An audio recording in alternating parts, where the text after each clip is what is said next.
All rise. All persons having business before the Honorable Associate Judges now residing over the District of Columbia Court of Appeal, draw near and give your attention. God save the United States in this honorable court. This honorable court is now in session. Please be seated. Come to order.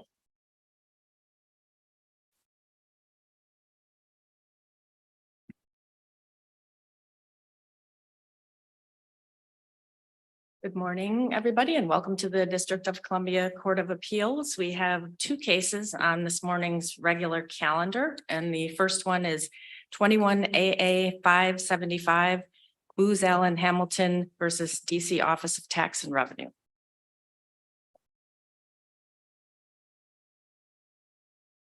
Good morning, Your Honor, and may it please the court, Catherine Carroll on behalf of petitioner Booz Allen Hamilton. And with the court's permission, I'd like to reserve 4 minutes for rebuttal. Sure.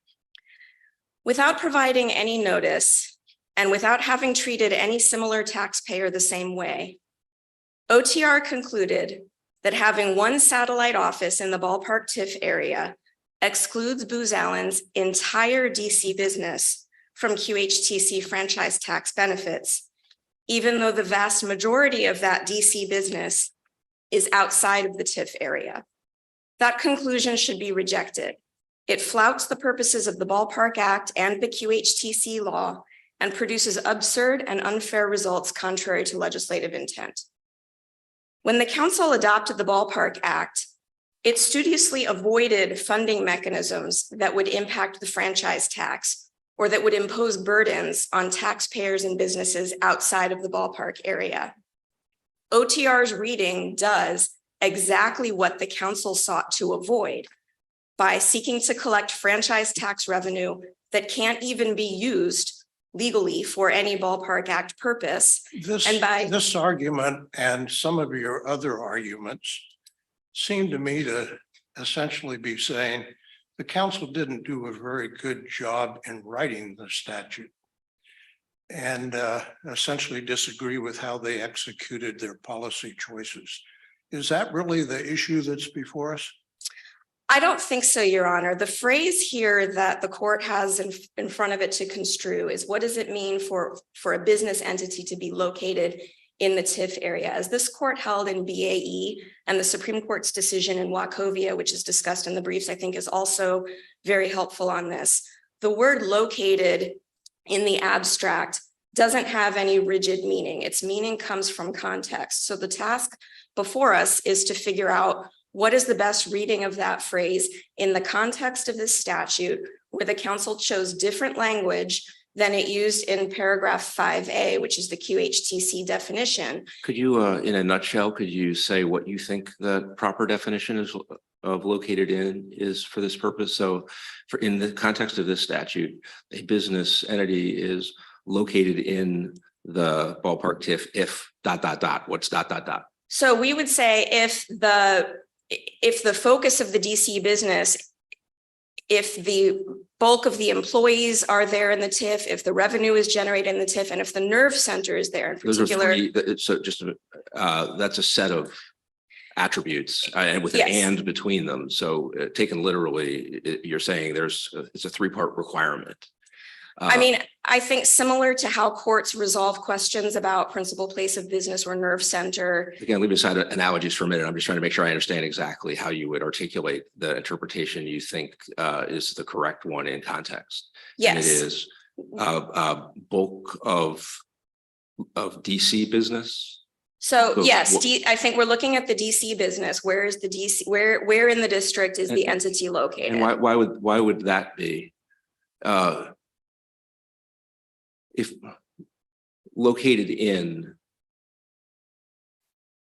I'm not quite sure why the context of DC would be the framework to determine whether, rather than the overall business. So why is if you're thinking of it, the denominator DC activity rather than the overall activity of the company? That seems unclear to me as a textual matter.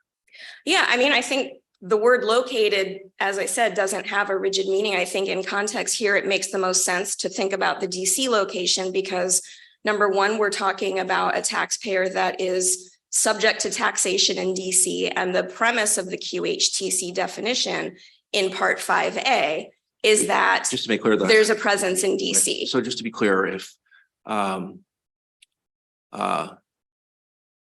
gather the hub or the hub is on 15th and K, and if Booz Allen decided to move that hub out of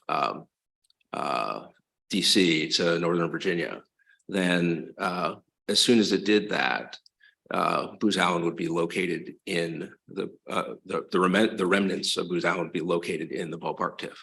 So I think if a business has only the TIF location, then yes, those were the facts of BAE, and those were the facts of the other taxpayers that are referenced in the OTR auditor affidavit. So I think this is the first time OTR has It's encountered. very counterintuitive to me that, there's something going on in the ballpark TIF right now that's Booz Allen related. And whether it is located in the ballpark TIF or not, whether Booz Allen as a business entity would depend on whether other of Booz Allen's activities elsewhere are in the district, not in the ballpark TIF, but in the district, or in, right across the river in Northern Virginia. That seems puzzling. Well, I think it's the consequence of two things. One is the consequence of the council's choice in the TIF exclusion, which is to be construed narrowly in the taxpayer's favor, to focus on the location of the taxable business entity as a whole. You say that the business TIF should be construed narrowly in the taxpayer's favor. I didn't recall an argument along those lines in your brief. I may have missed it, but that's because generally tax statutes should be interpreted in favor of taxpayers, or is that because it's an exception and exceptions should be construed narrowly, or why do you say what you just said, and how does it relate to what you said in your brief? Yes, that's the general principle in the court's decision in Expedia and Acme, which are cited in the briefs. And I mentioned two principles, both of them or one of them, or I'm sorry. I mentioned two principles, so both of them or one of them? The principle is that tax laws are to be construed narrowly in favor of the taxpayer, particularly exclusions, which is what the provision that's at issue here is. Now, going back to the question of why we think our reading makes the most sense in context here. The Ballpark Act was about securing funding for construction of the ballpark and the community benefit fund. It did that studiously by not imposing an increase in franchise tax and by avoiding burdens on businesses primarily located away from the district. The whole concern was, are we going to have this development in this one area that's going to be sort of built on the backs of businesses throughout the district and make sure that it's going to benefit rather than burden the businesses in the district outside of the TIF area? And that's why, Your Honor, I think it does make sense to ask, when you're talking about a business entity, and the council said, don't look to the offices. That's the test in 5A. Where are the offices? In 5B, in the exclusion, the test is, where is the entity? And when you are construing that provision in the context of a statute where the council was trying to avoid burdens and ensure that benefits would be spread to entities away from the ballpark area, we think that's the best reading. In addition, OTR's reading really guts the incentive structure under the QHTC law. That law, as the court observed in BAE, was intended to raise revenue for the district by inducing businesses to come and stay in the district and create jobs here. Booz Allen has done that. It's created thousands of high-tech jobs. Undisputedly, 93% of those employees are working outside of the TIF area, yet the consequence of OTR's position is to say that the office where less than 7% of employees works erases Booz Allen's entire contribution to the growth of DC's high-tech sector. Can I ask you just more specific to the text of the statute? I know you're making at least one, and I think more arguments that involve a comparison between A and B. And I want to make sure that I understand, as I thought that this argument made some sense, but it's hard now. As I look at it, I would just love to hear you talk about it, which is A5A1 refers to an individual or entity organized for profit and maintaining an office, headquarters, or base of operations in the district, and B is the relevant language that we're talking about here, a business entity located. So is your argument basically that the entity referred to in A is the entity referred to in B, and that, well, I should just let you make your argument, but that it as to be distinguished from office headquarters or base of operations? Could you? Okay. Exactly, Your Honor. That is the key textual distinction that OTR's position requires the court to ignore. And the distinction makes sense when you think about the different functions of those two parts of the statute. So in Ms. 5, Carroll, when you make that argument, you seem to be adding a few words to the language of the exclusion. You say business entity as a whole is located in. Why is it legitimate for you to add those words to the plain language of the statute? the tax code refers throughout to taxable entities, and it's clear from not only the language of this particular provision, but things like the combined reporting provisions, all of the rules about who can register to be a taxpayer and file a return is an entity. So what we're trying to understand here is where is the entity as a taxpayer? An office is not a taxpayer. This wraps around with the argument debated in the briefs. Can an entity be located in multiple places, or must it be located in only a single place? And you seem to be embracing that argument by adding words to the statute. I think that I'm embracing that argument by construing the phrase in context. We don't dispute that, as in the Citizens Bank versus Booz decision in the Supreme Court, there can be contexts where located could mean multiple distinctions. There it was concluding that a national bank is located wherever it has a branch. But in Wachovia, later, the Supreme Court said, just because that was the natural reading in that context doesn't mean it's reasonable in other contexts. You have to look at the context and purpose. And our argument here is that in context, a business entity located in the district should not be construed to be located everywhere it's found, precisely because of the absurd results it leads to, contrary to purpose. And if I could return to Judge Beckwith's question, I think that distinction between the language in 5A and 5B is important and helps shed light on why the language of the exclusion should be read more narrowly. In 5A, the definition of a QHTC, the purposes of the QHTC law are served if an entity located outside of the district opens an office in the district. Even if the entity is located elsewhere, opening an office in the district creates jobs in the district and creates a base for taxable revenue in the district. So it makes sense in 5A that the council would say, let's look for maintaining an office or headquarters or a base of operations. Whereas in 5B, the exclusion, we're talking about a very different purpose, which was let's secure a more immediate funding mechanism to back the TIF bonds by diverting sales and real property tax that we're expected to grow as a result of development.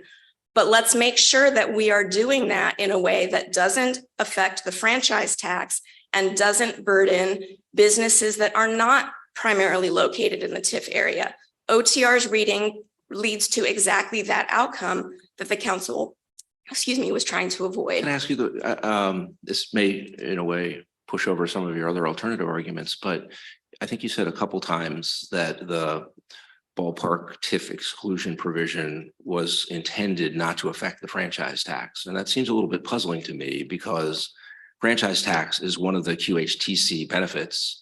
And the form of the exclusion is to say, if you are in the ballpark area, you are not a QHTC, which in a pretty it's not a convoluted set of conclusions. The legislature would have to have understood that means you're not getting any of the, by its terms, it's in a very straightforward way, seems to say you're not getting any of the QHTC benefits, of which franchise tax reductions and the like are, as you point out, central.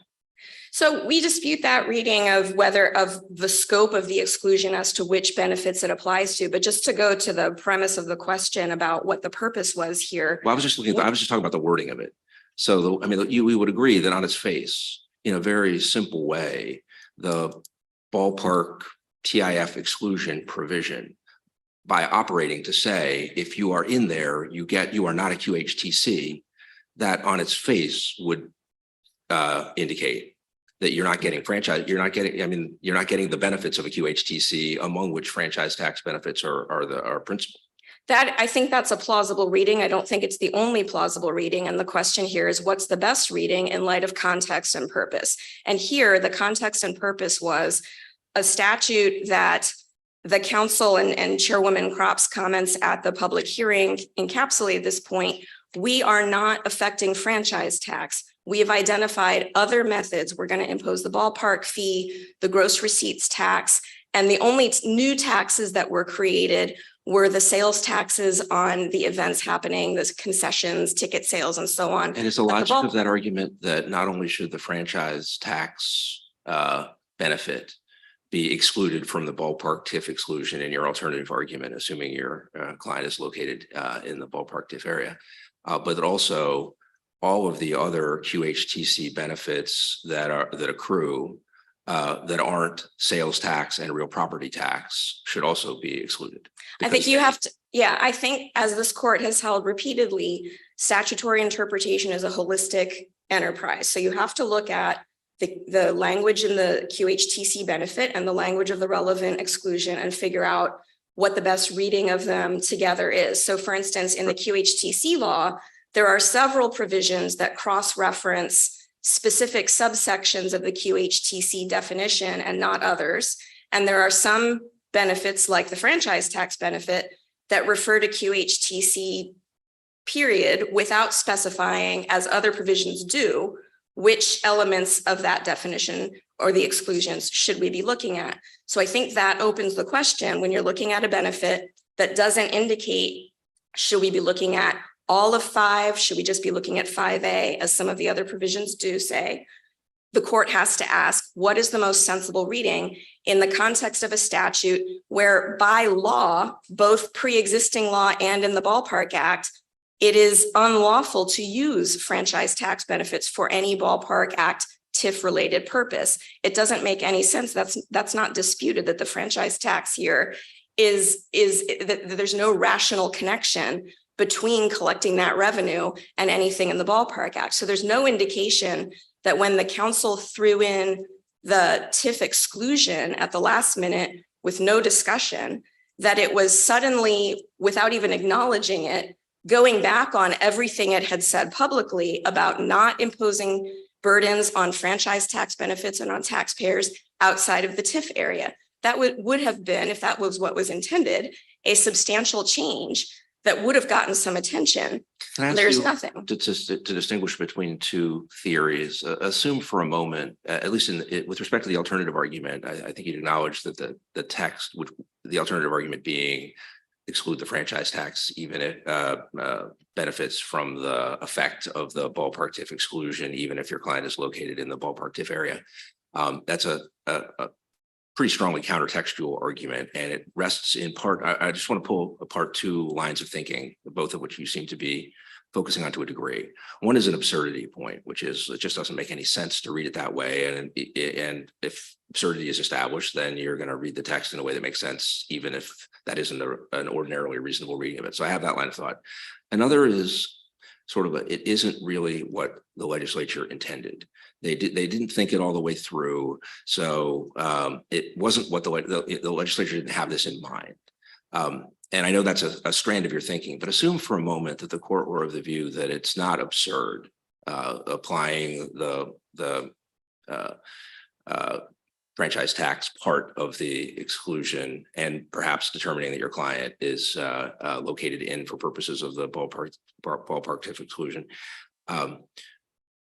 But assume that, do you think it suffices if you could establish, although it's not absurd, I know you think it is, but imagine we weren't persuaded by that. Do you think it's enough to work through the plain language of the statute to a different conclusion if we were to agree that it doesn't really seem to be what the legislature had in mind?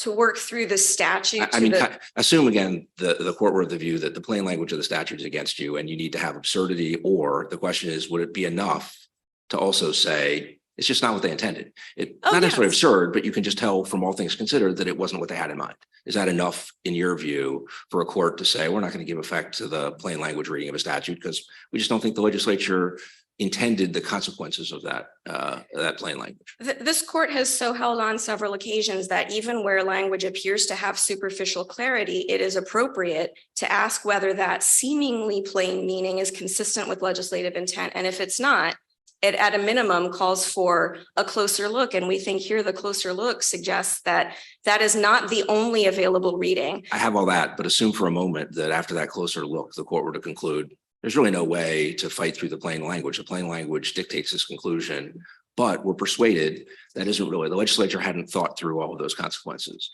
Do you think that's enough for the court to disregard the plain language, even if that's where the court ended up after taking a closer look that you correctly suggest our cases say that we should take? I'm just asking if you think that's enough. Yes, I do think that that's enough. And I think this court's decisions in several of the cases that we've cited say exactly that, that the language here needs to be construed in light of the legislative objectives, and that interpretations, even that seem to be suggested by a reading of the plain language, should be avoided if they run contrary to legislative purpose. And that's clearly the case here, given that OTR's reading irrationally serves no ballpark act purpose. It imposes exactly the burdens that the council was trying to avoid. And you have the added inequity of the fact that OTR didn't even come up with this until 2016, when it was taking the approach that it took in this case. So there was no notice to anyone at a minimum. I mean, we think the best reading here that has to take account of absurdity is that an entity is not located in the TIF in the facts that we have here. But if the court were to disagree with that, at a minimum, the logical implication of that position, if we're going to make the office dispositive, then that ought to also be dispositive of the tax liability as well. And the tax liability should be apportioned to the percentage of the work that's going on in the TIF area. Otherwise, OTR's interpretation can't be squared with the several provisions of the tax code. And we cite these in our reply brief that require equitable apportionment. That's a sort of a second order fallback argument. And I have a question about it. I just want to make sure I'm oriented as to where you are. Is it your view that you'll probably give a similar answer? In theory, at least, though,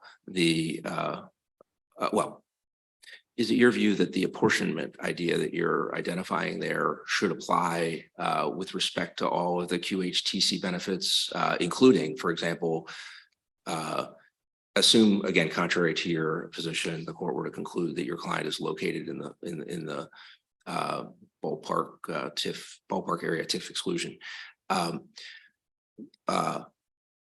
If we were to agree with your apportionment point, is your apportionment point limited to franchise tax portion of things, or would it also apply to the sales tax and real property tax and other QHTC benefits? I mean, I think that's the consequence of OTR's position. We don't think this is the right way to think about it at all. We think the council said, look at where the entity is and determine all this by reference to the entity.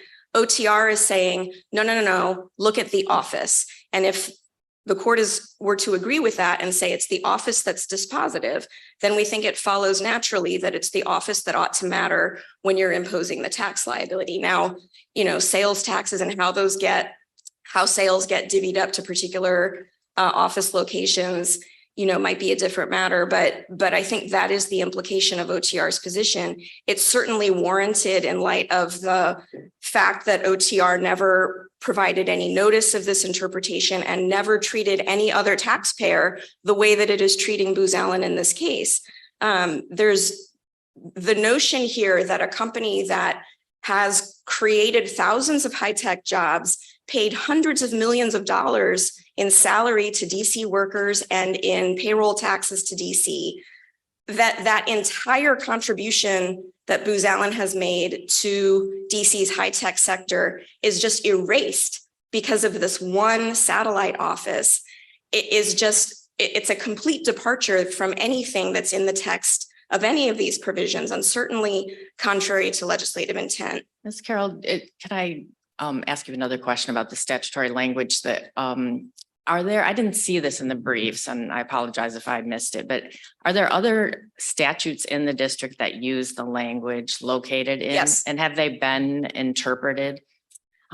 We were not able to find case law interpreting those provisions. There are many of them, and I think what I take away from those provisions is that sometimes it means, you know, let's look for a nerve center or a principal place of business. Sometimes it means let's look for wherever, say, a bank has a branch, that sort of thing. Well, what And will it be brings us the- back to context. What will be the effect of this opinion then? Is your answer no effect because context is all that matters? Or it seems like if located in had been interpreted, one or both of you would be relying on that language, and that would certainly happen as to any other similar language. What do you think the effect would be? I think the effect, as you say, would be that the court holding that in this context, the better reading is that a business entity is not located in the TIF merely because it has one satellite office there that represents a small fraction of its business. And I think, again, going to Judge McLeese's opinion in BAE and going to the Supreme Court's decision in Wachovia, which recognized that the word locate in the abstract doesn't have any enduring rigid meaning.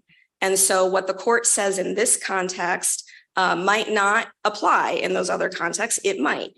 You have to look at what the relevant considerations are in this context. OTR didn't consider any of those considerations. It's conceded in its brief to this court that what it did was plucked the word locate in the ether from completely different statutory contexts and said, well, locate must mean lease. And it didn't consider any policy considerations. It didn't apply any expertise. It didn't consider context, but that's the task before us as a matter of interpretation. Can I ask you, I got hung up on something you just said, which is you're not located, a business entity is not located in the ballpark area TIF because it has one satellite office that has a small fraction of the entity's activities.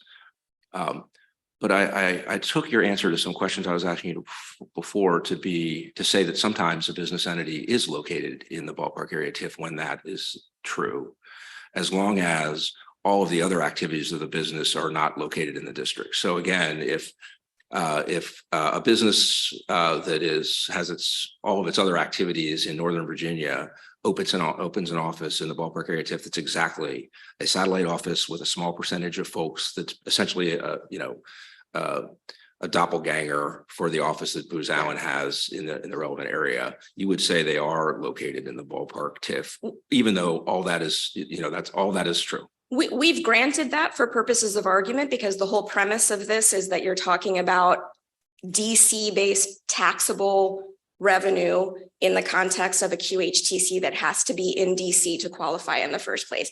If I were representing a client that had its headquarters and the vast majority of its business, elsewhere, and only one location that was just in the TIF, I might argue that if it's just a small satellite office, maybe that shouldn't count. We haven't taken that position because we don't think we need to go that far here. Because here we do have the vast majority. Maybe you're backtracking a little, which is fine, but I thought you had conceded that in fact,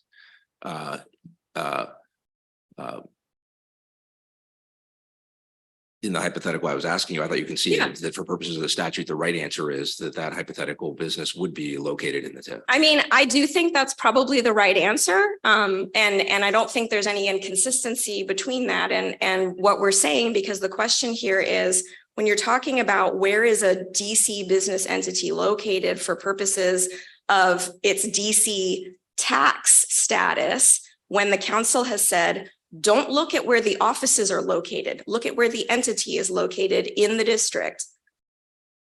That, we think, is the question the court has before it that's best answered by reference to the legislative purpose and context and avoiding the absurd results that OTR's position leads to. Okay, thank you very much. We've used up all your time a long time ago, but we'll still give you some time for rebuttal. I appreciate it. Thank you. Okay.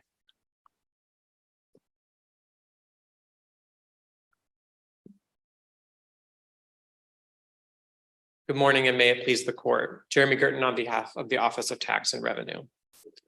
The primary question before the court today is whether a business entity that leases an office in the DC ballpark TIF area is a business entity located in the DC ballpark TIF area and thus ineligible for QHTC tax exemptions. All of the tools of statutory interpretation, text, case law, structure, statutory purpose, point toward the answer being yes. I noticed you didn't mention the legislative history in that list of tools. You just, So I included that in statutory purpose, the purpose that the council had when adopting it, which I think would be reflected in legislative history. And so you would say you think the legislative history favors a conclusion that Booz Allen's office here is located in the ballpark area exclusion. And if so, I'd be curious to know, like, what are you relying on for that piece of the puzzle? So candidly, Your Honor, we don't have a lot of legislative history about this exemption. I think both parties agree on that point. But I think if you think logically about what the council was doing when it adopted the Ballpark Act, it was establishing a special TIF area where incremental sales and property and other taxes would go to this community benefit fund. And it didn't want QHTCs, which are exempt from most taxes, from moving into this area and taking up the real estate that could be used by a fully tax-paying entity. And so I think that's why it adopted this exclusion. And I don't think there's any. That may be a reasonable hypothesis, but is there anything concrete in the legislative history materials that would support that hypothesis? I don't think in the legislative history on it, but I think that's a pretty natural implication of the statute that they wrote. As you pointed out, they adopted this in the definition of QHTC. And so they were, when you're thinking about how they're setting up the TIF and why they would want to exclude entities like QHTCs from these benefits, I think it makes a lot of sense to say, we don't want this real estate, which is really limited. It's going to be revitalized by our investment in the ballpark. We want the entities that are moving in there to be ones that will pay full freight and taxes. And your hypothetical, your speculation, I don't mean that in a derogatory way, but your hypothesis about what the legislature might have wanted to do, you've been articulating it as we don't want QHTCs to move into this area. That's right. But it's that the legislation definitely doesn't focus only on QHTCs that after the enactment of the Ballpark Act move in, it affected those who might already be there. And so what's is your theory, your hypothesis also that the council probably wanted to chase existing QHTCs out of the ballpark area? And if so, why? No, Your Honor, there were no QHTCs in the ballpark in 2004. That was an industrial zone. And when the council decided to build the ballpark, there weren't any office buildings there. There were no high-tech companies located there. So it wasn't chasing anybody out. And it adopted this law in 2004, which was 6 years before Booz Allen moved into the zone, and almost a decade before it first tried to seek QHTC tax exemptions. So I don't think that there was a concern that we would be driving high-tech companies out. And I think also at this time, you have to remember that we were under the scheme where you could only get the full franchise tax exemption if you had operations in those high-tech zones. It wasn't district-wide yet. So well, some of them were and some of them weren't, right? Right. So the full exemption from franchise taxes wasn't available district-wide yet. And so I think it's pretty clear from that, if you think about it, the council's trying to draw high-tech companies to particular areas of the district. It makes equal sense to say we're not going to draw them to this area that we're revitalizing and that we're trying to generate extra tax revenue to this community benefit fund that will go toward these bonds that we're planning on using to redevelop the area. So I think that all makes a lot of sense. And I don't think it makes any sense why the council would have cared if this presence in the TIF is the business's biggest office in the district, if it's its second biggest office in the district, or its third biggest office in the district. It was trying to preserve the limited real estate for businesses that pay full taxes. And you have to think about also, baking this into the QHTC definition, sales taxes and property taxes are not taxed kind of based on where the entity's main office is. Sales taxes are taxed at the point of sale. Property taxes are taxed based on the location of the property.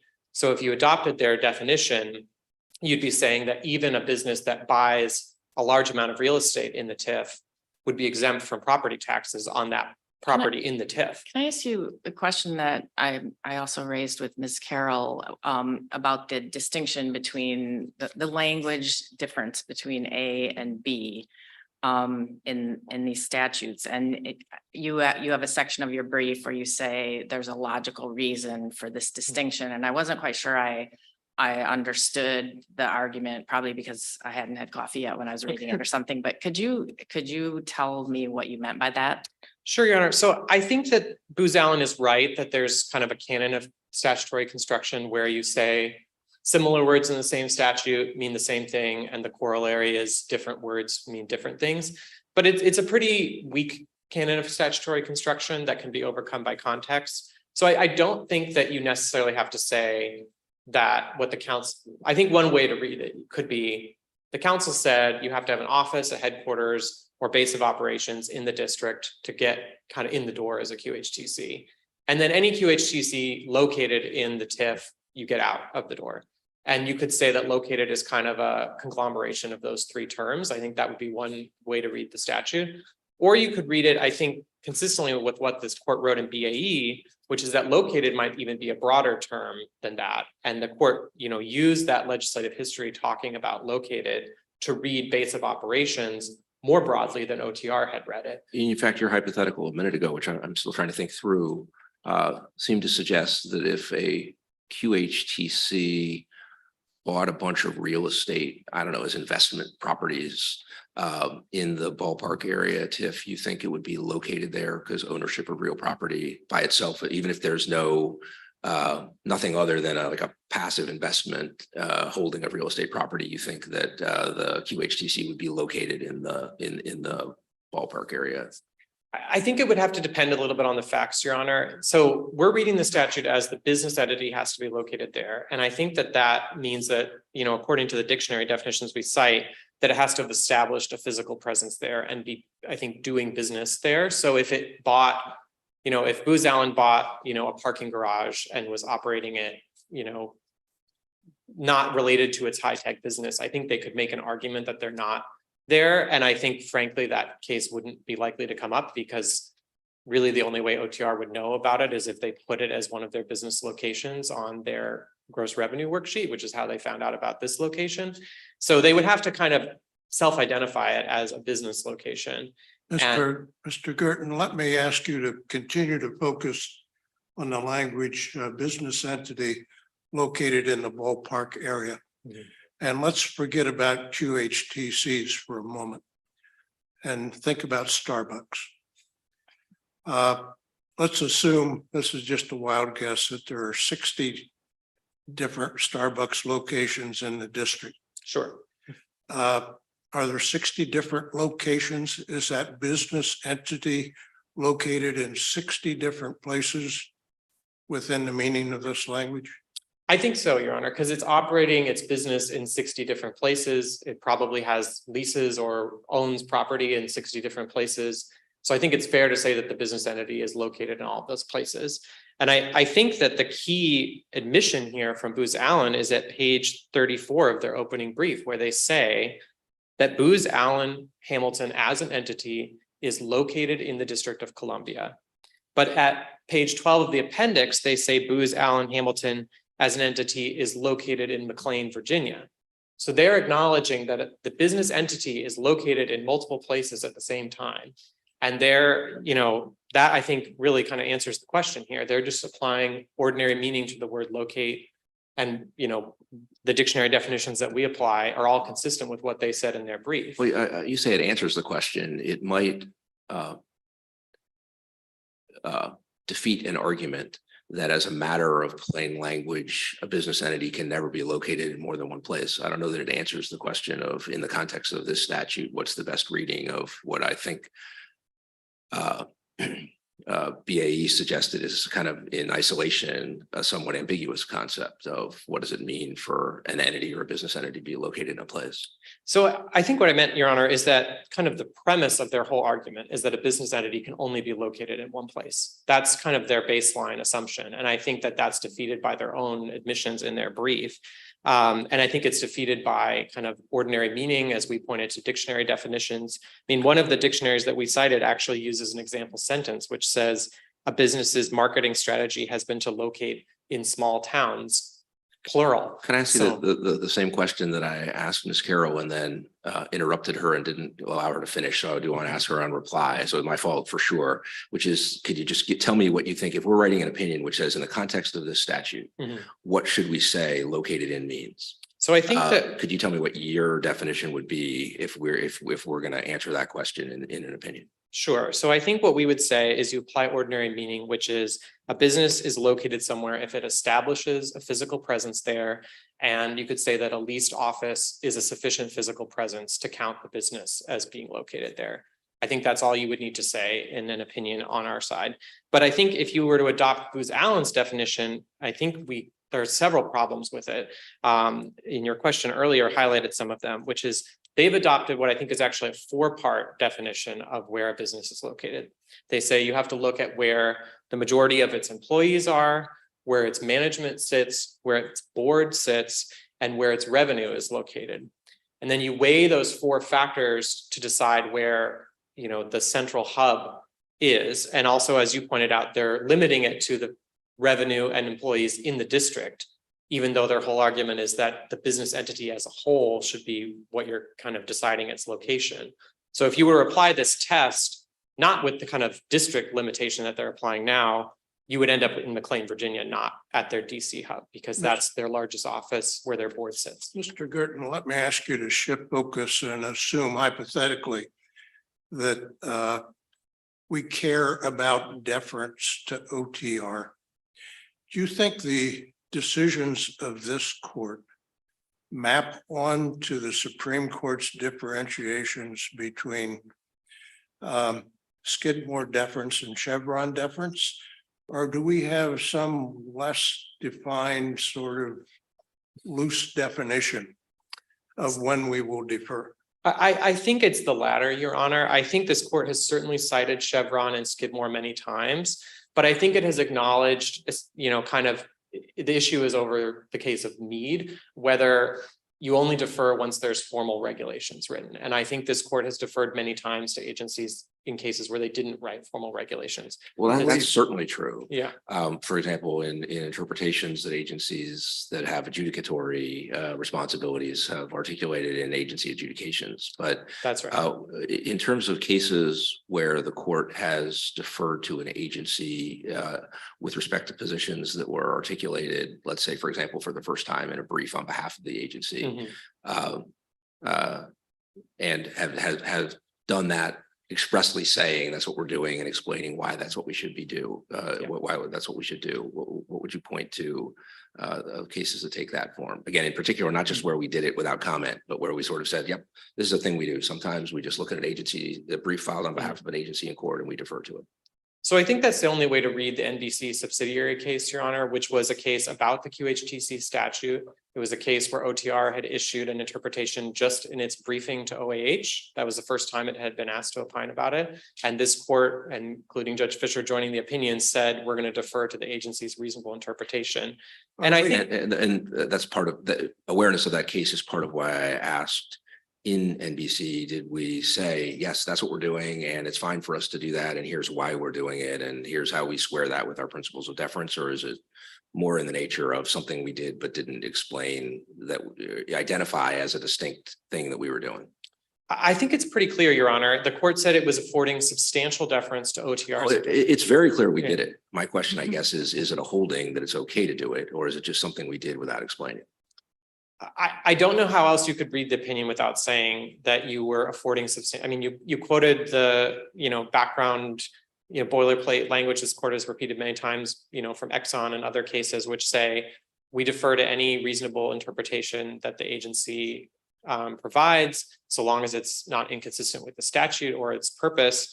And so that's the test that it applied, and it said it was applying it to an interpretation that was kind of developed at the OAH contested case hearing. So I don't. Just to be clear, you think there's a sentence in NBC where we say we defer, and this particular opinion, this particular agency position was articulated in a brief filed in front of the adjudicatory agency. And nevertheless, that we're going to defer to things that take that form. There's some sense where we expressly say that in the way that you were just describing, or is that sort of just, that's the upshot of what we did? I think it's more the upshot of what the court did, Your Honor. I don't think there was an explicit sentence, but I don't know how the court could have applied that level of deference unless it agreed that that deference is appropriate in a similar posture to what we have here. I would have thought the other way it could have done it is that no one was contesting that that was the right form of deference, and the court wasn't focused on that as a distinct possible issue, and therefore it kind of assumed a general principle applied without inquiring into whether that principle was appropriately applied in the particular circumstances in front of it. I don't think that's how I would read the case, Your Honor. I think it would be unusual to assume that the court just said it was applying a level of deference because nobody really, briefed the Meade issue. I think it would have been strange to, apply those standard precedents saying you afford substantial deference to agency positions. I think that the decision in BAE also speaks about this and says there's kind of a separate sphere of deference, even when regulations are not at issue, for interpretations come up with the agency, and ultimately didn't defer because it found the language unambiguous. I But do think NBC was breaking new ground, and wouldn't it be odd to do that without sort of acknowledging it? no, I don't think it was breaking new ground at all, Your Honor. And I think that this court has said many times that it defers to agency interpretations that are not kind of at the Meade level of formality in a regulation. So I think that's pretty standard practice in this court. Suppose our standard practice is inconsistent with Supreme Court doctrine. Are we free to do that? You are, Your Honor, because you're kind of interpreting the DC APA and, your own statutes and regulations. It's fine for the court to be, divergent from the Supreme Court's case law on this.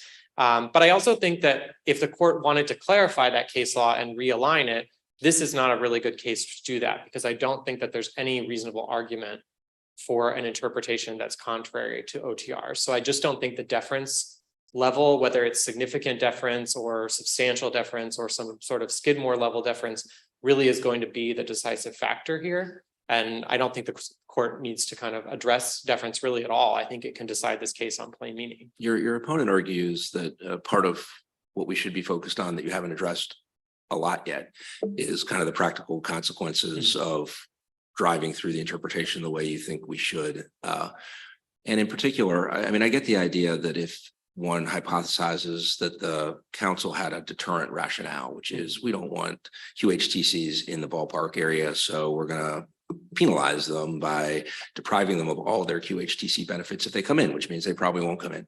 Right. I get that theory that if that were if that's I understand that line of thinking.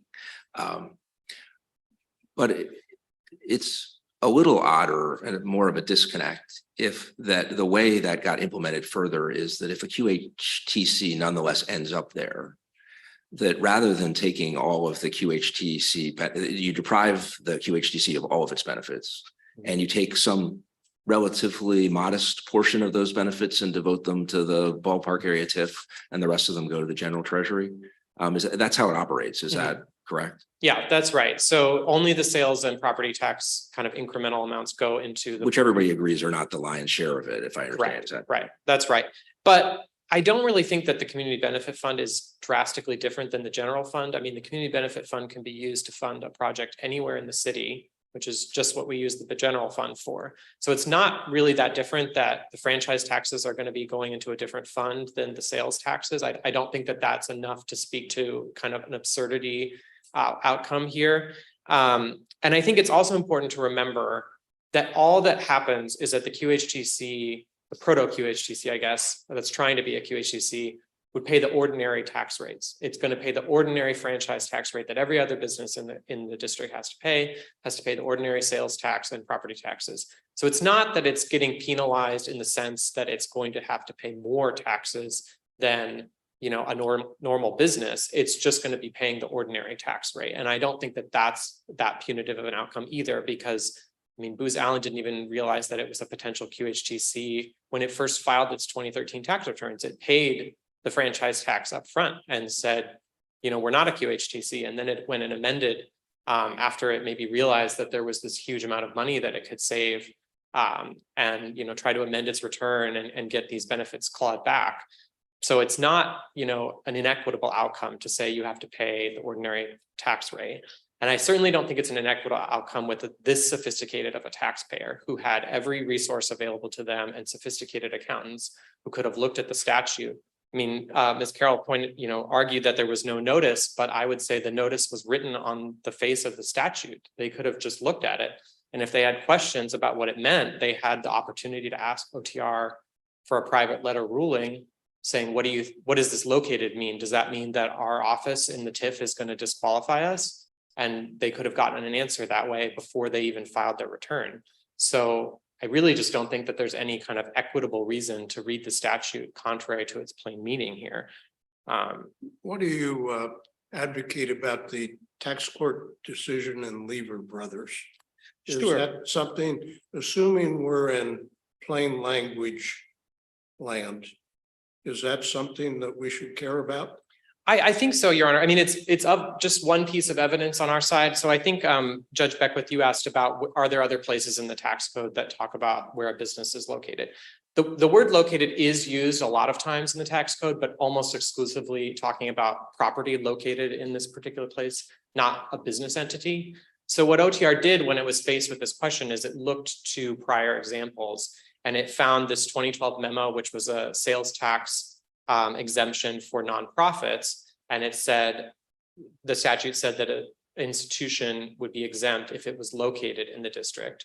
And OTR said, well, we looked at this Lever Brothers case, which was another use of the word located, and said, once an entity establishes an office here, it's located in the district. And so I think that, you see a through line through those cases where located, when it's referring to an institution or an entity, is being given a consistent meaning, and a consistent meaning that actually produces different results for the agency, right? So in Lever Brothers, it meant that the business had to pay additional franchise taxes because those sales were based or were coming from agents located in the district. So that's more money for the district. But in the 2012 memo, we're talking about a sales tax exemption that would apply if an institution had any office in the district. So that would be less money for OTR. So I think that shows a consistency of interpretation using the same language in different tax statutes, but with different outcomes. So it's clear the agency is not just changing its interpretation to suit its own needs. It's applying a consistent definition throughout. You said a minute ago, or maybe 2 minutes ago now, that we shouldn't read the statutory language contrary to its plain language. And so is it your submission that you think, at least in the context of the statute, the phrase located in unambiguously means a place where a company has leases an office? I think it does, Your Honor. And I think, in addition to sort of the dictionary definitions and the case law that we cite and the statutory purpose, located has to mean something. And I don't think we've heard any sort of alternative reading that really makes any sense coming from Booz Allen. They've come up with this 4-part definition that isn't based on anything. It's not based on any dictionary. It's not based on any case. It's not the test for principal place of business, which is a defined term. It has been a defined term in the US Code since, I think, 1958. Council obviously could have used that term if that's what it was concerned about. So they've kind of invented. That's a fair point, but as your opponent points out, the council also could have used the phrase maintain an office if that's what it cared about. And for purposes, it did use that phrase elsewhere, but for purposes of the exclusion, the ballpark exclusion, it did not. So, I mean, you each have that point to make, which is statute could have been clearer in either of the directions at issue, and it wasn't, which tends to me to make it tough for either of you to argue the statute is unambiguous rather than that it's ambiguous. I certainly think the statute could have been even clearer, Your Honor, but I don't think that makes it I don't think that makes it ambiguous necessarily, because it has to mean something about there has to be some taxpayer that the council was thinking about that would be located in the TIF. And I don't think there's any reason to think that they were concerned with this 4-part test about where their nerve center is and where their employees are and where they're generating business, because that's just such a complicated test to cram into one word, located. And it's not a test that this court or any other court has ever applied. when interpreting similar language. So it would be really strange, I think, for that to be the meaning. Your opponent at argument, at least, argued that there's sort of a thumb on the scale in Booz Allen's favor because this is a tax statute and it should be construed narrowly in favor of the taxpayer. I just wanted to get your response to that. Sure. So I think that's actually a misstatement of kind of how the thumb on the scale works. There's actually a presumption against taxpayers when you're talking about an exception to ordinary taxes. And this court talked about that at page 485 of the BAE decision. So I think that there is a presumption that exceptions should be read narrowly, but there's also a presumption that you read exceptions from taxes against the taxpayer. So to the extent those kind of competing canons wash out here, I think you kind of end up with looking at the text and the purpose and the structure of the statute. I also get a little puzzled, I guess, about the general idea that you interpret exceptions narrowly. I mean, the QHTC is provision itself is an exception. So the ballpark area TIF exclusion is an exception to an exception. I don't really know how you read those. Right. So that's what I think that then you kind of have these competing canons, right? Because you have an I was just exception. leaving aside the question of tax, Yeah. outside the context of tax. If there's a general principle that other things being equal, you read an exception narrowly. I'm not quite sure what that means about how you should read an exception to an exception. Just a little puzzled about that aspect of it. Yeah, our take, so Booz Allen doesn't raise this kind of canon at all in its brief. It did raise it below, but it abandoned the argument here. And we didn't press kind of any thumb on the scale canon. So I think the best way is that you just kind of say that, well, it's an exception to exception, and we're kind of, washing out the canons here, and we go based on plain meaning and context and structure and purpose, kind of those other. Isn't there another canon of tax interpretation, which is sort of a rule of lenity in tax, that if at the end of the day, after you've done all your statutory analysis and you're not sure, then there is a sort of a principle that favors a taxpayer at the end of the analysis, or do you disagree with that? I would disagree with that kind of in this context. So I think that there's a principle that when you're kind of applying affirmative tax provisions, you do read it kind of in the taxpayer's favor. But if you're kind of excluding a taxpayer from an ordinary tax, you read it the other way. And this, I think, kind of operates as an exclusion because the whole QHTC program is a giant exemption from most taxes. So I think that's, again, why I'm coming back to, I think all of these kind of competing canons don't really get you there. I think you have to look at the context and structure and the text and just kind of apply the ordinary tools rather than these canons. And I think that's why Booz Allen doesn't raise this at all in its briefing. So that's kind of our answer on that point.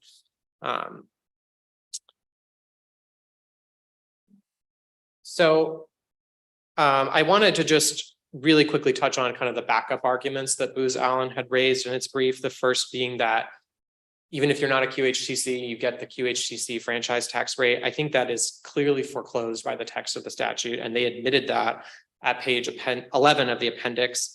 And again, at page 39 of their brief, where they said a business entity must come within the statutory definition of a QHTC in order to obtain franchise tax benefits. So if they're out of the definition of QHTC, they can't get the QHTC franchise tax rate. So they're really just asking the court to rewrite that provision of the code.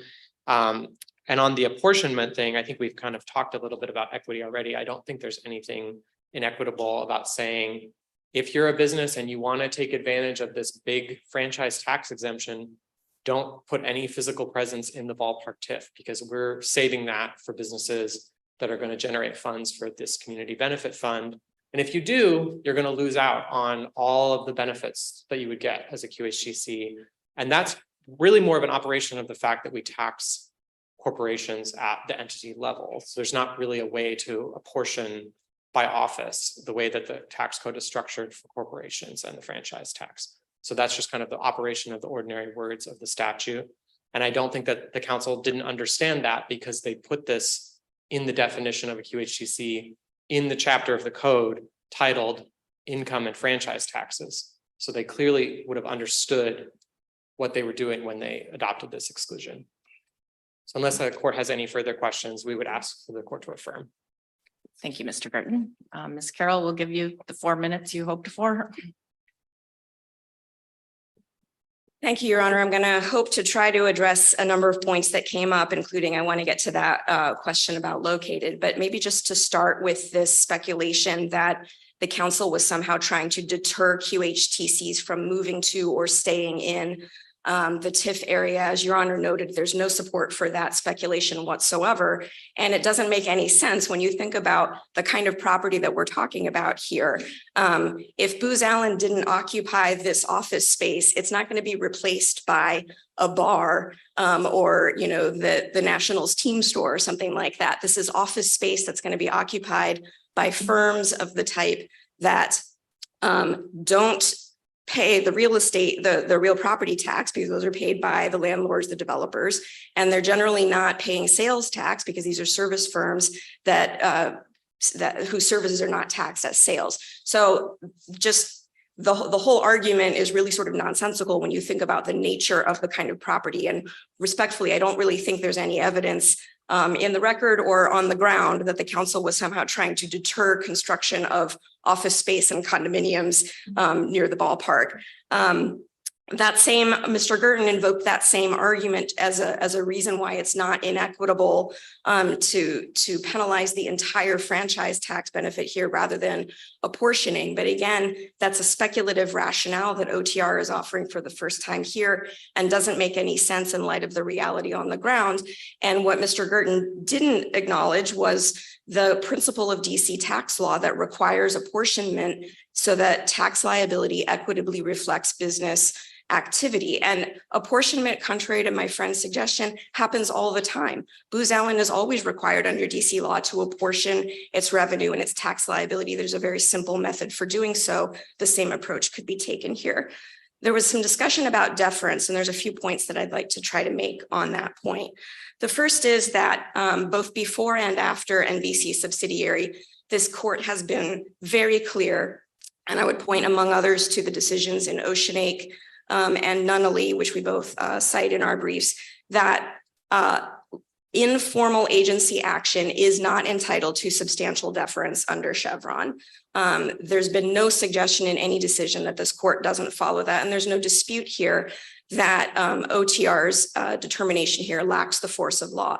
What happened in NBC subsidiary, and this is very clear if you look at OTR's brief in that case, OTR didn't ask for substantial Chevron deference. It asked for Skidmore deference, which, as your honors know, is the much lesser degree of deference that applies when an agency has offered an interpretation that has particular power to persuade. And the court deferred only after first analyzing for itself the text, the context, the purpose, whether there were incongruous results, and the fact that OTR in that case had exercised informed policy judgment.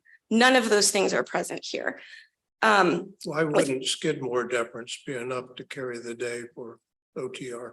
Because Skidmore is appropriate only where an agency has offered an interpretation that is based on thorough reasoning that considers the policy considerations and consequences, and that reflects a longstanding and consistent interpretation. That's not true here. OTR never said a word about this provision, even in its many pages of guidance about the QHTC until after the years in question here. It never provided any notice that it was going to interpret business entity located in to mean every place there's a Starbucks, the entity Starbucks Incorporated is located there, which I think is not the most natural meaning of the language. So your position then is that deference isn't worthy of discussion because no level of deference is appropriate here. Exactly. We think that's correct. And I think it's notable that one of the reasons why my friend has suggested that deference is appropriate is because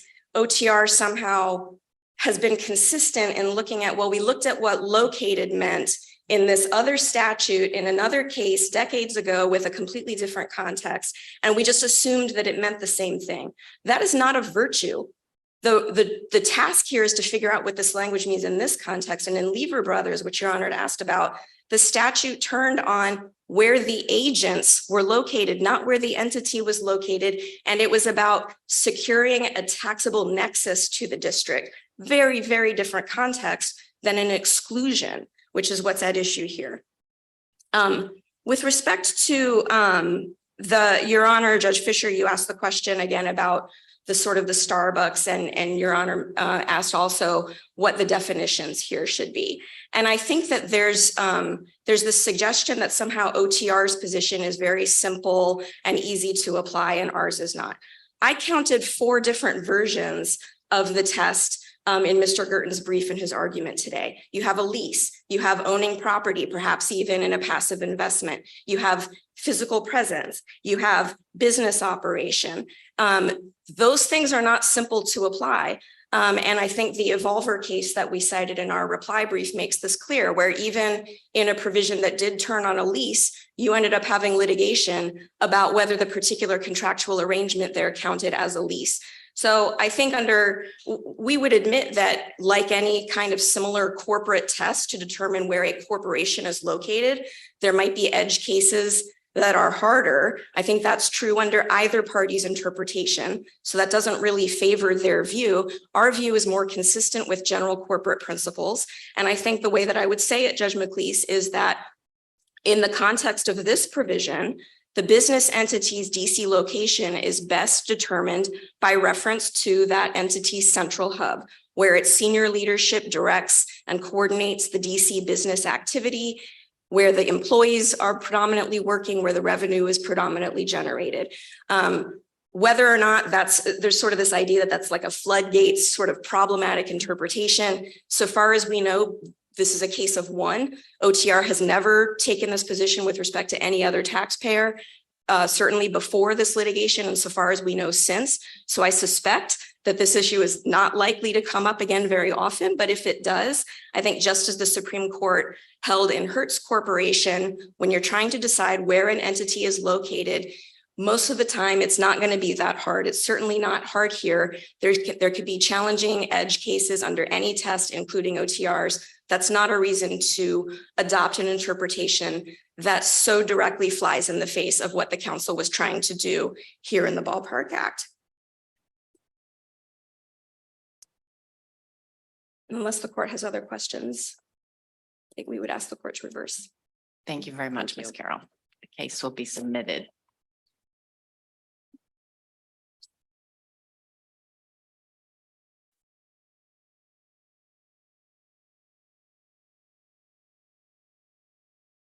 Second case on this morning's calendar, still is morning, is number 222 AA 41, Antonio Mendez versus DC Department of Employment Services.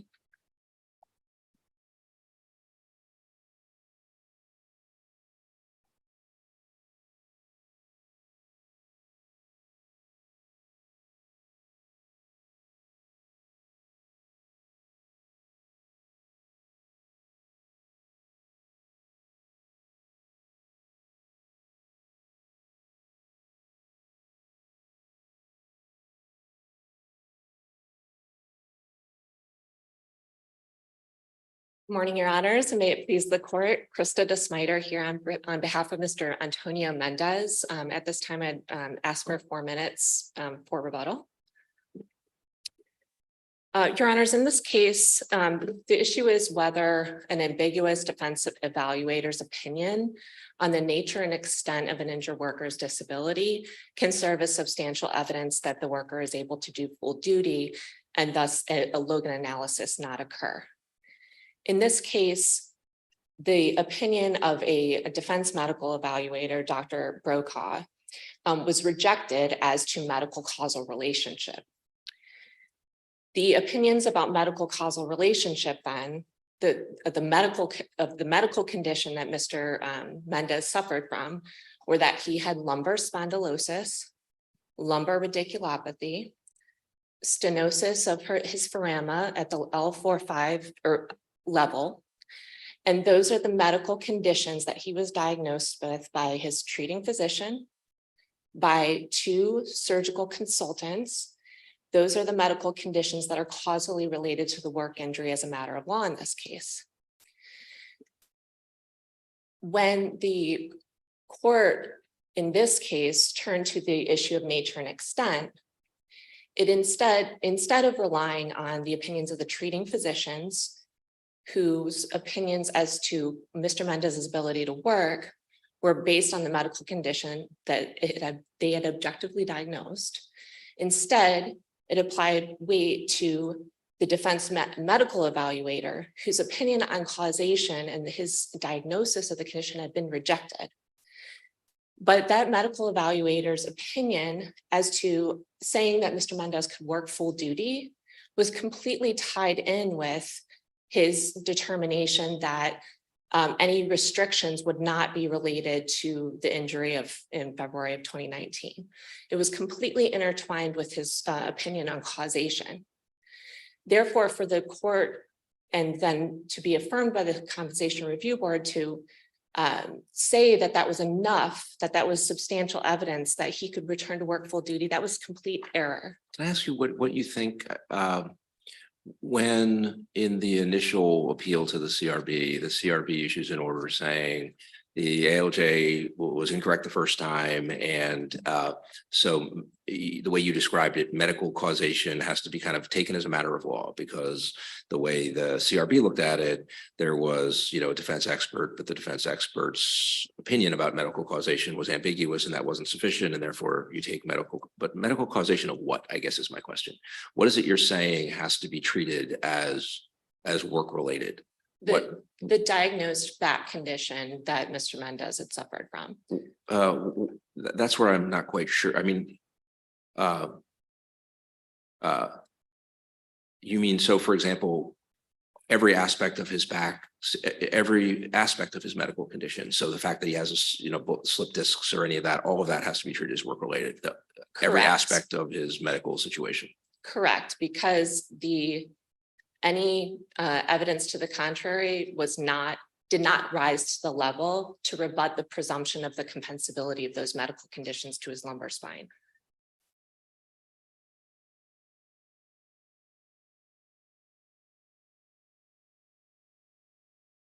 I guess it seemed to me a little murky whether, rather than the way you're describing it, what the CRB had in mind was that the defense doctor wrote an opinion which said, I don't think he has a current problem. I'm just paraphrasing quite a bit, and I don't really know whether he never had a problem or whether he had a problem, but it eased.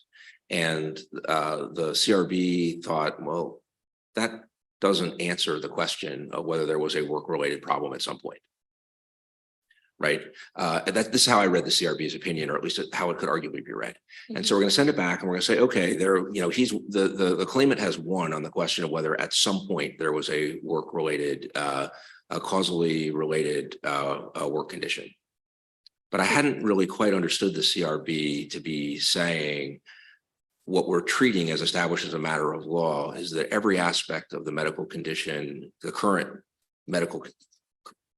as of the time of, I guess, the hearing in front of the ALJ or at the time of the reports, that every aspect of that now has to be treated as a matter of law as work related. I guess I hadn't quite read it that way. And I don't think the CRB in its second opinion read itself as having done that. So why do you say that the way to read the CRB's first opinion is to say the CRB is determining it as a matter of law that whatever the claimant's condition was at the time of the evidentiary hearing, as it was testified to and reflected in the reports, every medical thing that the complainant was complaining of with respect to his back is treated as work related? Because there was not, it was the current condition.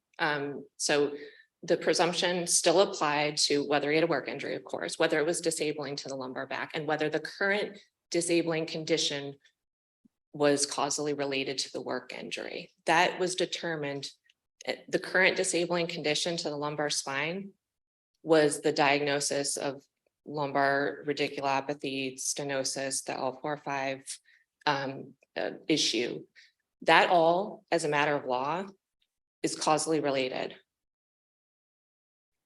Although that wasn't even the testimony. I mean, I don't think anybody suggested that the work-related injury actually caused all of the physical problems that the claimant had. Even the claimant's physician didn't assert that that was true.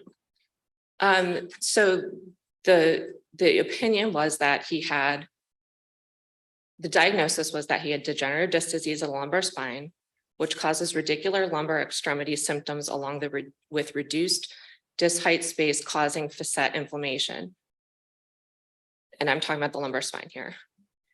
The treating physician looked at the MRI report that did show there was a stress reaction of the L4-5 pedicles. There was degenerative disc disease worst at the L4-5 level. The patient reports right lower extremity symptoms, which started after his fall.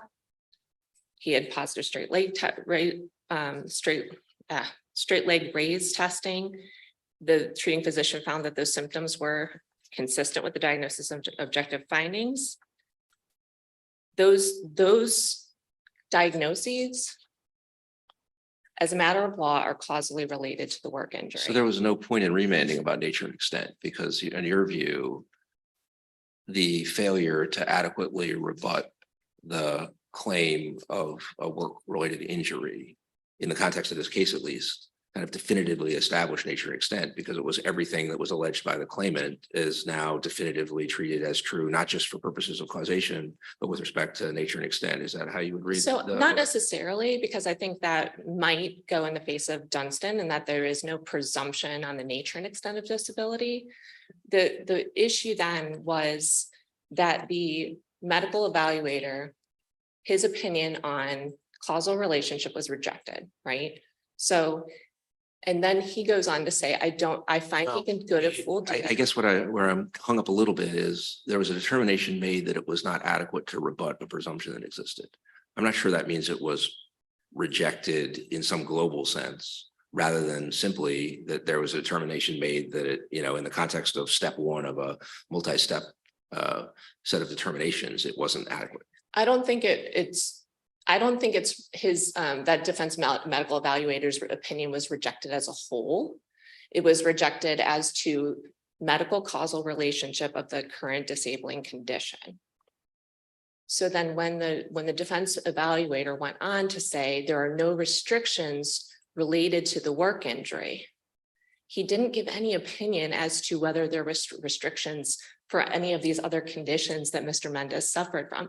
He could have said that he didn't have any restrictions related to his pre-existing disease. He didn't have any restrictions at all, but he limited his conclusion on nature and extent that he could do full duty, that he didn't have any restrictions related to the work injury.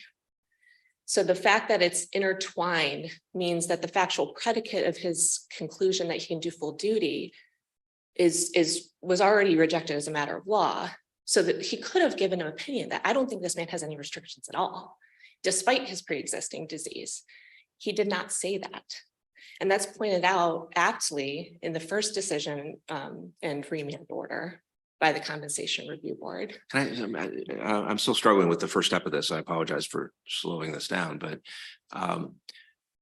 imagine it's not our case, but a simpler hypothetical where a claimant comes in and says, I had some pre-existing problems, but then I had a work-related injury and they've aggravated my problems and I now have a disability that entitles me to compensation. And imagine that's supported by some medical testimony as well that is being presented by the claimant. And imagine that a defense doctor says, I have no idea whether there actually was, I do think there was a pre-existing condition. I have no idea whatsoever whether there was a work-related injury, but looking at the current condition right now, I can tell you that there's nothing wrong with this person. And so it's one of two things. Either there was a work-related injury and it has now, all of its consequences have dissipated and there is no aggravation of pre-existing conditions and the person is fine, subject to whatever pre-existing, unaggravated pre-existing condition there was. Or there was a work-related, or there never was a work-related injury and this was all just made up or exaggerated. Mm-hmm. It seems like the CRB's thinking if you applied the approach the CRB took in this case, the CRB would say about a case like that, well, that's not sufficient to rebut the claim of work, that there was a work-related injury. Right. The defense doctor saying, I have no idea. Mm-hmm. So we're done with whether there was a work-related injury. There was. Mm-hmm. Now we have to figure out its current nature and extent and what it means by way of disability. Do you think in a case like that, if it were as simple as that, do you think that when it went back, in my hypothetical case, if the CRB sent it back, whether it would be open to the ALJ to then get into a question and say, okay, now I know that's what that report said about nature, about causal relation, and that's in the rearview mirror. But I now have to figure out nature and extent. And this physician, this defense physician said, you know, I'm not sure exactly how we got here, but I can tell you to a reasonable degree of medical certainty right now, there is no current problem. Right. Would you think that that would be open for the ALJ to rely on, and you think it would be foreclosed? I think it could be open in that weighing, right? We're talking about preponderance of the evidence by this point. So I think that opinion could be valid in the weighing because it's maybe extracted from the medical causal relationship issue. The doctor is saying, based on my assessment, based on everything I'm looking at, there's nothing wrong with this person. There's nothing vexing them. There's nothing disabling. Okay, that's on one side of the scale. And then on the other side of the scale in your hypothetical, I'm sure there's a whole plethora of information, such as in this case, such as a treating physician who did look at objective tests and did do an objective examination, such as a functional capacity evaluator who, although they think that this man may have been a little bit melodramatic about his pain level, they didn't say he didn't have pain. And there were actually aspects of his employment that they said objectively he could not do. And you have two neurosurgical evaluators who do have him as having a diagnosis that is objective. They do call into question his pain level. They don't say he doesn't have pain. They just say he's not a surgical candidate. So we have these things on this scale. And last time I checked, preponderance is just slightly more likely than not. So if you have one guy who's really not sure what's going on, but then you have all this other evidence, probably in your hypothetical, that fails. And that's what we say here, that the reasons for rejecting the treating physician were factually wrong. The reasons for rejecting Mr. Mendez's testimony were not supported by the evidence. And even if, say we took Mr. Mendez out of this and never had him testify at all, the actual objective medical reports do support he has something wrong with his back. The law of the case says he has his current condition is related to his work injury. He has a functional capacity evaluation, which may have put into some doubt his reported pain level, but they assessed other things that the evaluator said objectively he was not able to do. He was not able to crawl. He was not able to kneel. Those are requirements of his job that he cannot do. You mentioned taking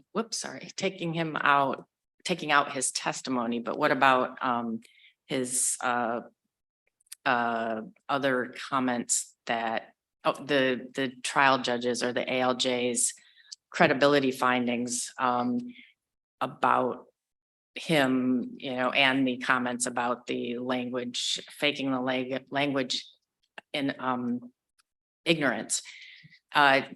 Are you saying that should be like, does that not go to if you took that out, do you still have this objective evidence that wouldn't have touched anyway? Sorry, I just didn't say that very reasonably, but I think you understand. I think I do. Honestly, I think that this whole language barrier issue is a red herring when it actually comes down to the material analysis in the case. Whether he understands a little English or speaks no English or needs an interpreter for a dramatic court case and doesn't need one for a physical therapist who's just helping him move his body. I don't think that really matters. I think it was legal error for the CRB to affirm that adverse credibility determination because it really wasn't based on any evidence, material evidence of record. But I don't think it matters really when we look at what the error was in the nature and extent analysis and that determination that he could work full duty at his pre-injury job when that the only medical provider saying that he could was Dr. Brokaw, But he says it with the qualification that he can return to work full duty as it relates to this February 2019 work injury. What about the FCE, which I forget what that stands for? The ALJ didn't say anything about that. Is there a reason for that? The only thing they said about it, that it's a functional capacity evaluation. So it's, if you look at the record, it's this big test where they put him through a bunch of lifting and Yeah, walking. I did see it. I just couldn't remember what it was And called. the only thing that was ever touched on was the fact that they think that his pain complaints were a little much. But what the FCE really says is that his efforts were variable. He did full effort at some things, maybe not at others. So they had to stop certain activities because his complaint of pain level was high. But then there were other activities where the person putting him through the test said objectively, he cannot do this. I'm not having him do this, which to crawl and kneel, for example. The second time you've used the word objective to refer to the FCE, and objective is a somewhat unclear term. So but I just want to make sure how you're using it. For some things feel more objective, like if you look at an MRI and a doctor is reading it, I'm sure there's subjectivity in that too, but that's treated as more on the objective corroborative side of things. Or you see an X-ray with a broken bone or something that's on the objective side of the spectrum. Reports of a patient of pain can be viewed as subjective in the sense that that's what the patient is telling you, and it's hard to verify, and it also is, pain feels subjective as experience. So uncorroborated reports of pain are treated more on the subjective side of the spectrum. Right. What is it about the FCE that makes you want to call it objective? It is, as I understand it, and your understanding, I'm sure, will be better than mine, is the claimant is asked to perform a variety of tasks, and the claimant reports whether the claimant either tries to and fails, or apparently tries to and fails, or reports discomfort or other kinds of things. So it feels less objective than like medical visual tests and the like. I'm not sure it's all the way to subjective reports of pain, but it doesn't strike me as unambiguously objective. I'd say the reason I focus on this objective terminology is because the underlying administrative decisions focused on, we're rejecting any treating physician opinion because it's only based on Mr. Mendez's subjective complaints, and we don't believe him anyway. So, but that is not true. And the reason I'm saying objective with regards to the FCE is because that's the terminology used by that expert in giving them, let's just say. And I'm looking at the report itself uses that term.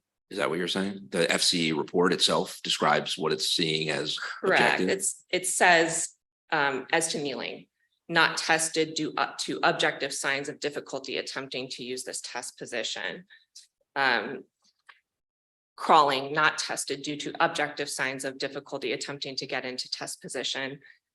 And they conclude that the evaluator and the client limited further performance due to objective signs of difficulty and increased subjective complaints. So that at least this evaluator, which is thinking there is a distinction between objective and subjective. Although and the reason that's a very fair response, but it does leave a little unclear how the evaluator is understanding those terms and what is treated as objective for what purposes. Yeah, the evaluator didn't testify as to what those terms mean to them, but there's clearly a difference when you read the analysis of the report. Subjective is the pain complaints, objective is the evaluators looking at the mechanics of what they were asking them to do and saying, okay, I'm not having you do this because objectively you can't. Counsel, I'd like to ask you a couple of questions about your brief. You say on page 10, there is no dispute that Mr. Mendez is temporarily disabled. You don't mean that, do you? I do. I don't think that there's maybe there's a dispute as to whether he was disabled, but there wasn't evidence that he wasn't temporarily disabled. I think really what we're saying there's no dispute is whether it's temporary or permanent. Nobody was saying he's come to a permanent status Dr. Brokaw, as I understood it, thought he was not disabled at all. due to the work injury, right? Causally related to the work injury, he didn't think he was disabled. He did not give any opinion. But we have As a to whether- dispute about what Dr. Brokaw meant. Right, but right, it's, Dr. Brokaw is very unclear. Well, And let's if we're gonna move on. draw reasonable inferences in this humanitarian act in favor of the worker, there's a problem here too with that. Let's move on to Logan. You claim in your brief that another error was that Logan was not properly applied. But, and you assert that there is evidence that would show that he's not capable of doing his previous job. Mhm. But I don't understand that to be enough to satisfy the first prong of Logan. Doesn't your client have to establish that he's unable to perform his old job? And to the extent the ALJ thought he could do it, the first prong of Logan has not been satisfied. Yeah, I think if I was to structure it differently, Monday morning quarterbacking myself, I think the problem, I think we get to the Logan analysis in this case. But the problem is finding the determination that we, by the CRB, that we don't, because of the faulty application of the preponderance of the evidence standard. So Mr. Mendez did establish that he couldn't return to his pre-injury job through his treating physician's opinion and through the functional capacity evaluation opinion. He's only established it if the fact finder agrees with his arguments. If the fact finder ignores all of that evidence, they would have to explain in a valid way why they're rejecting those pieces of evidence, because those were So treaters. what remedy do you want us to grant to you? Well, what remedy has to happen in this case is, one, the credibility determination was not valid. It would have to be remanded on that. Two, the analysis on the nature and extent of disability was not supported by substantial error, evidence, and was legal error. It would have to be remanded for a reanalysis of that. I think, unfortunately, I'd love to say that outright, Mr. Mendez, would it be able to prevail at this level? But I think that there would have to be a remand with an analysis on the preponderance of the evidence. Because although we do think that with the evidence as it stands, and because of the only opinion that says that he can do full duty work is Dr. Brokaw's, but he says he can do full duty work due to the, as it relates to the February 2019 work injury.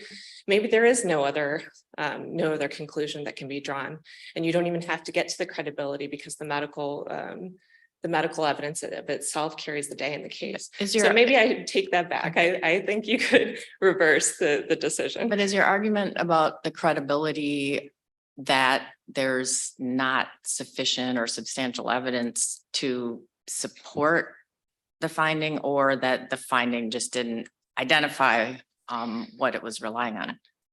Reading this record so many times over, I don't know what record evidence that would be material to actually say that he feigned knowledge or feigned that he didn't know the English language, that he was his testimony was inconsistent with record evidence. They don't even explain that. I think there's some notation that the employer is very adamant about, which is this 300-pound versus 150-pound, and whether he was, overshot how much his job requires him to lift. It doesn't matter. His job says that he has to frequently lift 10 pounds, that on occasion he has to lift over 50. That's just his job description. And there's nobody saying from a medical perspective that he can do all those things, that lifting, for example. You're not suggesting, are you, that if a fact finder is making a credibility determination and part of what the fact finder relies upon, I know there's a point about adequate explanation here, but just in terms of what the record would have supported. If the fact finder says, while the witness whose credibility I'm assessing was testifying, that witness said something that was just false, that in order to be taken into account in assessing credibility, the falsity has to be something that is material to the disposition of the legal issues in front of the fact finder? Because I wouldn't have thought that was true. I would have thought that a fact finder could say, I don't know, 150, 300 pounds may not have mattered, but this witness looked me in the face and lied about 150 versus 300. And I don't care whether it's material or not. That's really damaging to my assessment of the credibility of the witness on other things that do matter. Yeah, but I suppose. I know none of that was explained. I'm just trying to understand. You seem to be suggesting that immaterial, incredible testimony by a witness is irrelevant. They're not properly treated as relevant to the fact finder's determination of credibility, and that seemed to me doubtful. Yeah, I think the case law tells us that the worker in that case, his whole testimony can't be thrown out as a whole. It has to be evaluated with how it hangs together with the rest of the evidence, which is the language from the case law. So actually, under this act, I don't think you could throw that injured worker's testimony out as a whole. Or that's a slightly different proposition. I was asking, you seem to be suggesting it was irrelevant. I gather what you're saying right now is that alone might not be enough to be a predicate for discrediting the witness's testimony as a whole. That may be true. Yeah. But that's, again, a somewhat different topic than the exact question I was asking you. But I get, we would agree it's relevant, but not by itself. It is relevant. sufficient. And witness's demeanor is always relevant, but. Well, this was not a question about demeanor. This is a question about what a fact finder determines is false testimony on an immaterial fact. Yeah, I could see that. Then that would be someone who'd perjured themselves, and that would be a relevant thing to consider as to whether you believe the rest of the evidence. Although strictly speaking, criminal perjury does require materiality, so that adds some additional complications. But I was curious about whether you were suggesting it was irrelevant. I get your point that in your view, not by itself sufficient, and I know not specifically explained here, and that's part of your point. Right. Counsel, your client saw a lot of different doctors over the course of time. Did you ever claim that more than one of them was entitled to the treating physician preference? So the way it works from a legal perspective, Your Honor, is that anyone who's part of like a chain of referrals is entitled to the treating physician preference. So that would be any of his treating doctors, and like in this case, his treating doctors referred him for different neurosurgical consultations or referred him to have this functional capacity evaluation. Their opinions are still receive a treating physician preference in that case. A defense evaluator does not. But the ALJ, and I think you in your briefing have tended to focus on Dr. S. I can't pronounce his name, but is he the treating physician in terms of the preference? Yes, he's the longtime treating physician, and the preference does apply to his opinion. We focus on that because Dr. S is the one who gives the opinion about what the current medical condition is to the lumbar spine. Dr. S relates it to the work injury and gives that opinion.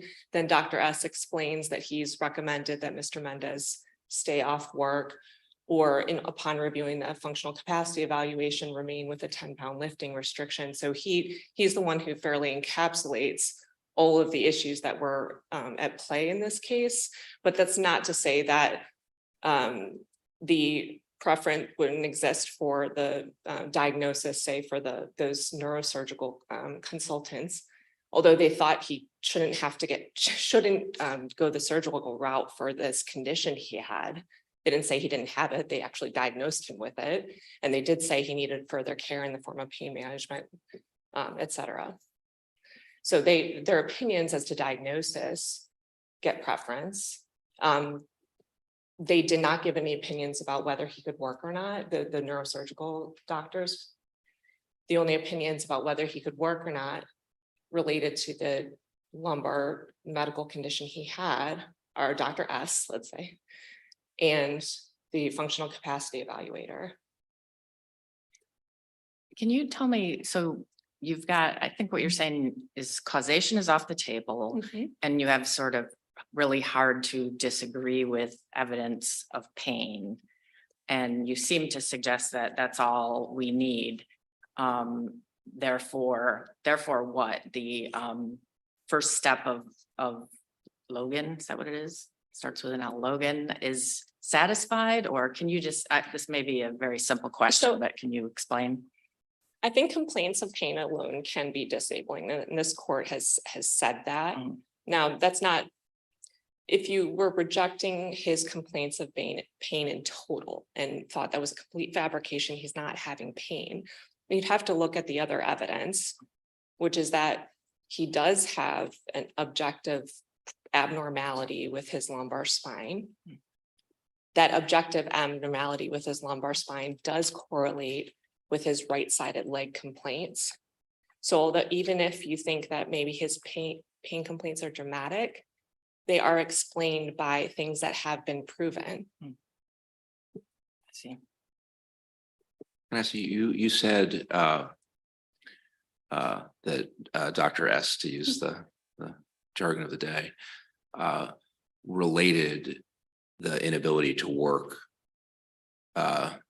to the work-related injury. Right. And I know part of your legal argument is that's off the table anyway, but just focusing on that for a minute, my recollection is that there is kind of an assertion by Dr. S that it's work-related, but it's not really in Dr. S's report explained, like the mechanism of here is what the work injury did. There was, pre-existing problem, the work injury did X, and that's why, the disability and inability to do X, Y, and Z remains. There's not like a detailed physical mechanism explaining any of that. Is that fair, or did I miss some part of Dr. S's report? I think that's fair. I mean, he could have said, I think a fall upon a ladder on the right side cause these stress fractures at his L4-5 pedicles, for example. What he does say is that he has the degenerative disc disease because of his reduced disc space. He has facet inflammation, that it creates a problem with that level which he sees at that L4-5 interspace that correlates with his right-legged symptoms.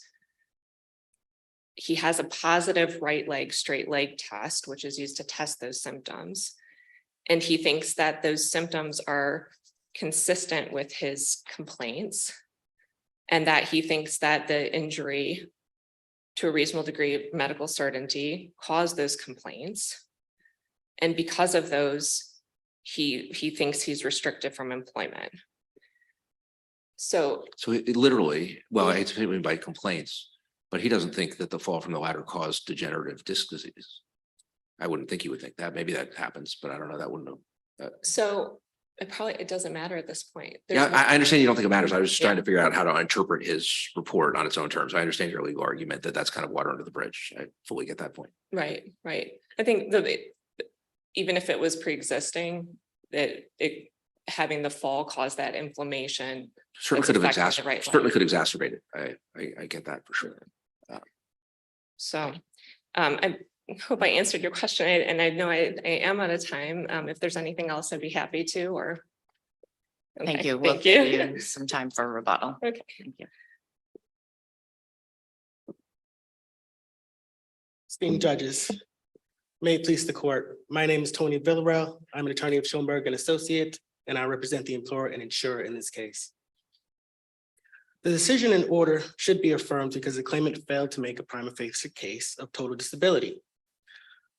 With regards to credibility determinations are a tool to an ALJ when he or she weighs the evidence, correctly utilized, and informs how an ALJ interprets the evidence alongside the applicable burden of persuasion. Do you think we have clear enough findings from the judge to understand those credibility findings? I do, Your Honor. Credibility to find, upon review, the CRB is tasked with determining whether or not that credibility finding is supported by the record as a whole. And the case law supports that there just needs to be enough specificity for meaningful review of the record to determine if, In the record or in the explanation? in the explanation. The CRB felt upon review that there was enough specificity for them to find that the credibility determination was supported by the evidence. And how would you describe what would you point to as, there's clearly an explicit finding of non-credibility. Yes. That's certainly true. But in terms of the ALJ explaining the reasons for that, what are the explicit stated reasons by the ALJ for that explicit finding? The ALJ notes that the claimant's disingenuous factual testimony, evasive responses, and feigned ignorance of written and spoken English rendered his assertions untenable. I believe each of those, you can find elements of that throughout the record. Counsel mentioned the claimant told the functional capacity evaluator that he was required to lift more than two times what. Well, before we get into what supports it about adequate specificity, so just imagine a hypothetical. The second point about language is somewhat specific, but imagine a hypothetical case a little different from this one and simpler, where an ALJ at the end of a hearing says, "I don't credit the claimant's testimony. I found the claimant to be disingenuous, period." Would you say that's adequate specificity, or would you say that's lacking in specificity? I would say that's lacking. A claimant's testimony, it should include their demeanor, evaluation of their testimony, their demeanor, presentation at the formal hearing, how their testimony coincides with the other evidence. And there has to be more than just a single line. I believe the Ortiz case. Well, it sounds like what we have here is that single line plus the language issue. So, or do you think there's more in this case than a general comment, the testimony was disingenuous, and the particular reference to the question about whether the degree of the claimant's facility with English? I believe the case law reads that as long as a reviewer can read the description of the credibility determination and identify those elements in the record, then it is a supported credibility determination. Well, it may be a supported one, but do you think there's a separate requirement that it be an adequately explained one? I believe that there just has to be enough detail and specificity for meaningful review. I don't believe that the case law says that an administrative law judge is required to specifically cite to the record when making a credibility determination.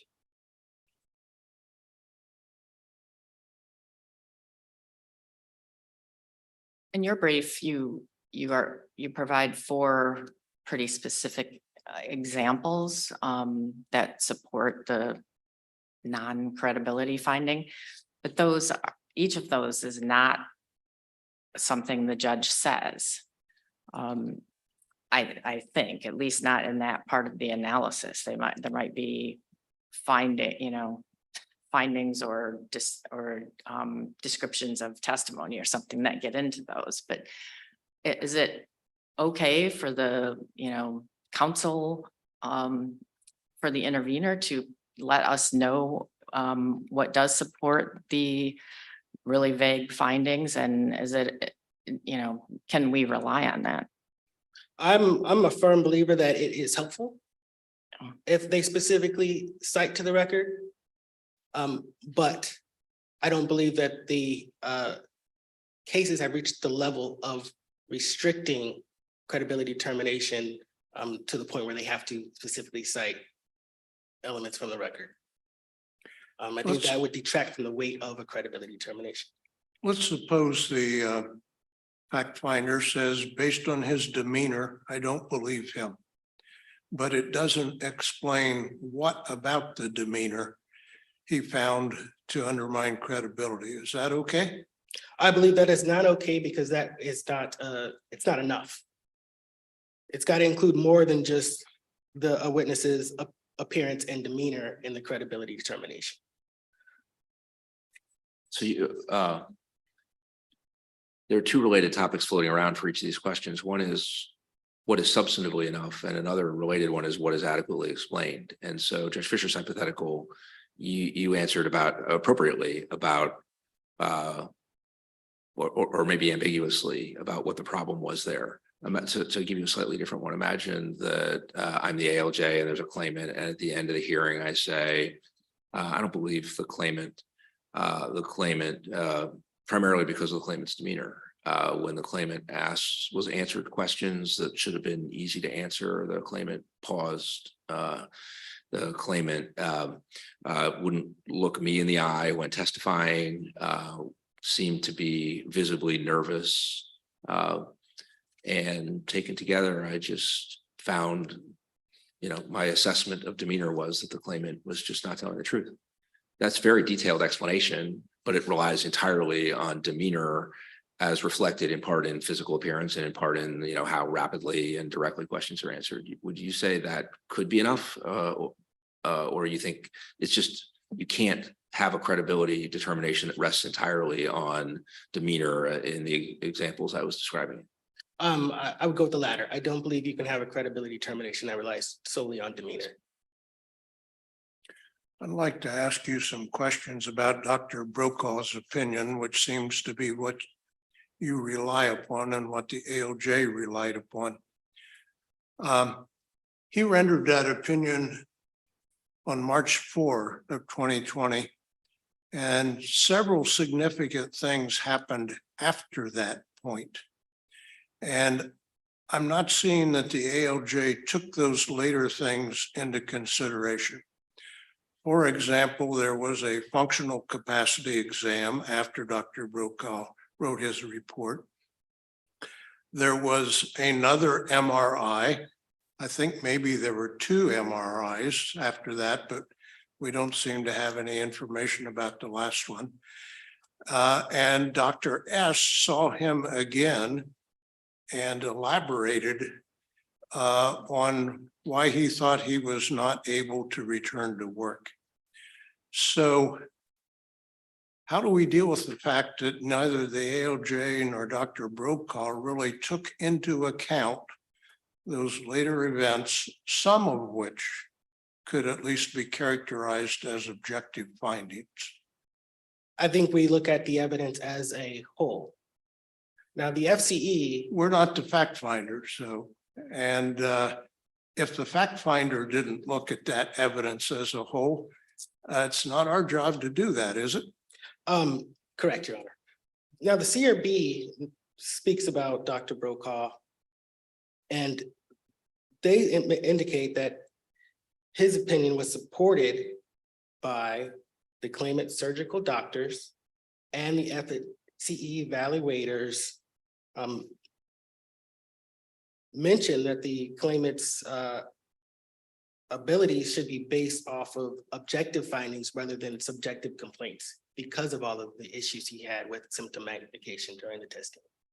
I mean, I think that's fair as far as it goes, in that some of what was in those materials is consistent with Dr. Brokaw's conclusions, but it seems as though some of what was in those materials is not consistent with Dr. Brokaw's conclusions, including, as your opponent was reciting, the language in the FCE about objective findings. So it seems like the later materials were a bit of a mixed bag, and at least arguably the ALJ focused on only part of that mixed bag rather than all of it. An ALJ focus, they don't cite every piece of evidence in the record. They cite what they believe is relevant to the present issues and is relevant to their decision in reaching their conclusion. Can I ask you, a different point your opponent makes is that, read carefully, Dr. Brokaw's report doesn't really say that the claimant can return to work, but instead says only, this is paraphrasing now, but read correctly and carefully, your opponent suggests, I hope I'm characterizing this accurately, but read carefully, it really only says, I don't know whether he can return to work or not, but his work-related injury isn't what is preventing him from returning to work. And your opponent kind of latches on to the language about, I'm paraphrasing now, but like attributable to the work-related injury. What's your response to the question about how to best or fairly understand Dr. Brokaw's opinion about return to work, and whether it is an overall, this person is ready to go back to work, or instead more narrowly as this person may or may not be ready to go back to work, but there's not a work-related injury that's preventing that. My interpretation of Dr. Brokaw's IME is that it is a full duty release. He does mention throughout in his IME that he questions the veracity of the complaints. And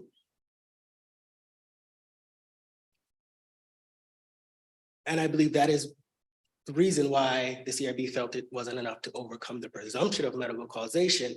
But with regards to the issue of nature and extent, Dr. Brokaw's IME is just another piece of evidence that the judge can rely on and provide it the weight that the judge deems appropriate. In this particular case. Is there a place, I guess another way of asking, getting at the same topic is your opponent suggests that at best that what Dr. Brokaw says in his report about return to work is ambiguous, and it doesn't unambiguously anywhere say he can fully return to work. It just says he can return to work as far as the alleged work-related injury goes. Is there some place, I mean, do you think that's not right and it's not ambiguous, that language itself?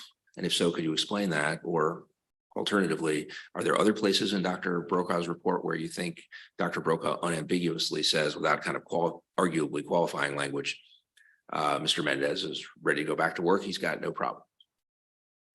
I think that it can be read, that when read, it definitely appears to be ambiguous with respect to, he does say with regards to the work injury, he can return to work full duty.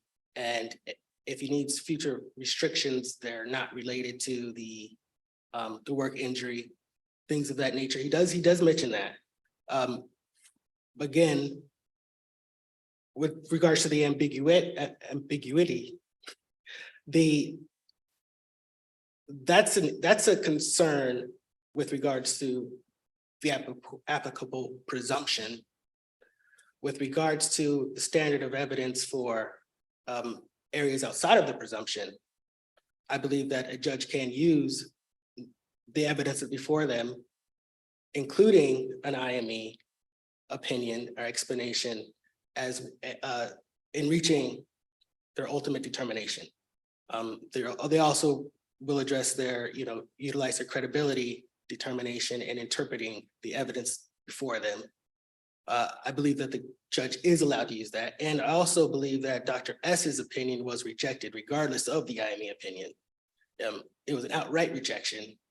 And the claimant really does not have an opinion of a doctor that hasn't been rejected. I guess the question is, I'm not sure, I don't think I doubt that the judge can, there is actually a dispute over this, but that the judge can rely on the IME, but the question is, is there anything in there that actually supports the determination? His clinical findings.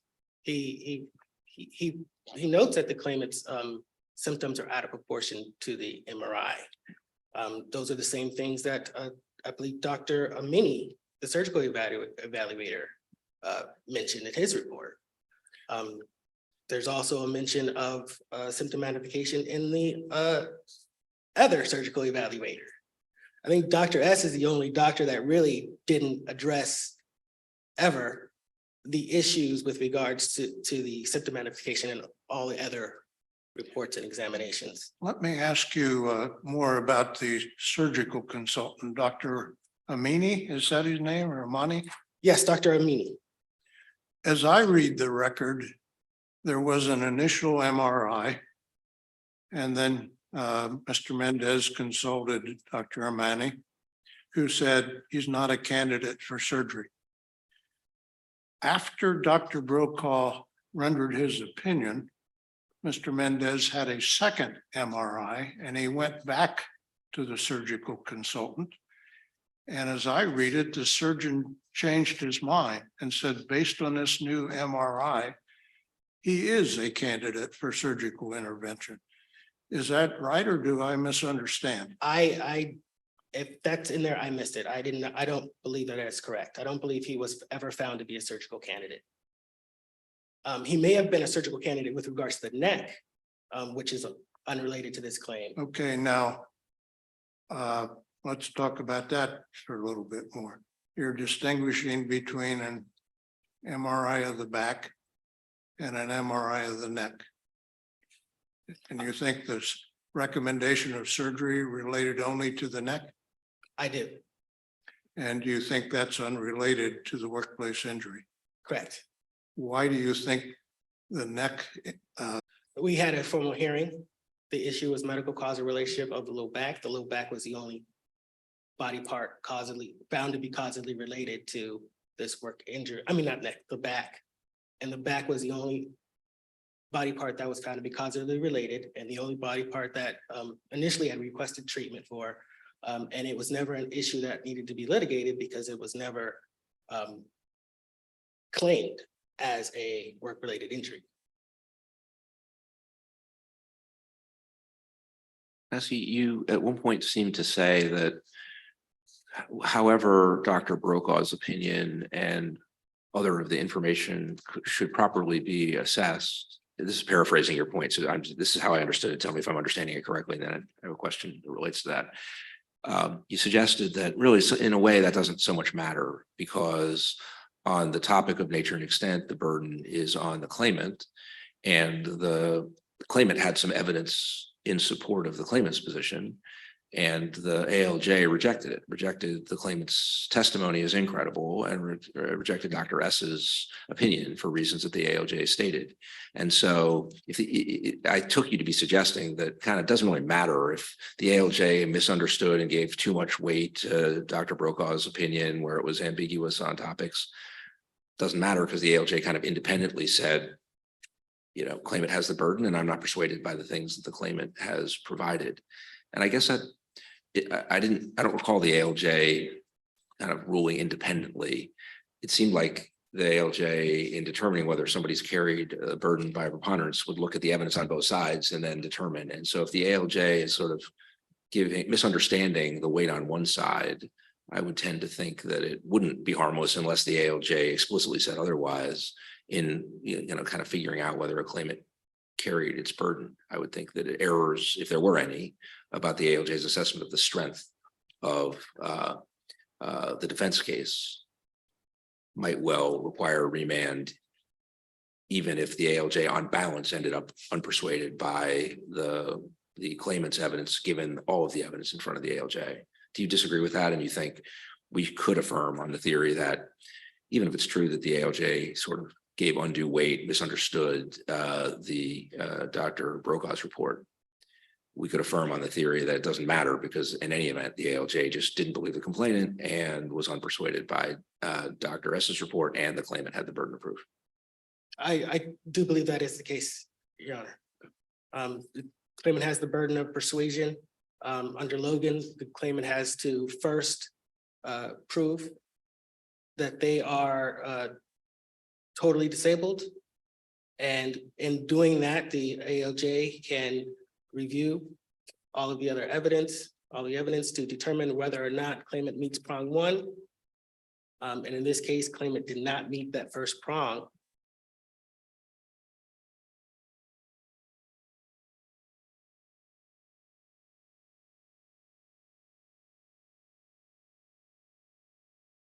Anything else? No, Your Honor, thank you. Okay, thank you so much. Ms. Smiter, we'll give you 3 minutes. Thank you.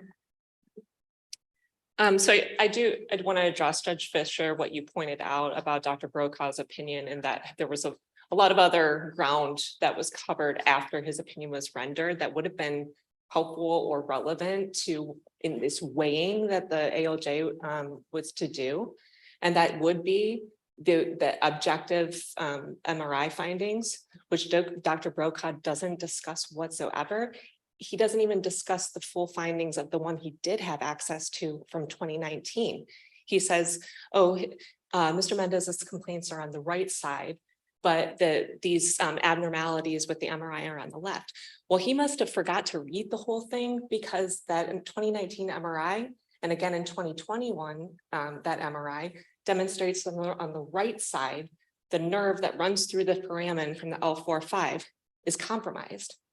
And Dr. S is the only one who actually talks about that that correlates with the symptoms that Mr. Mendez is telling him about.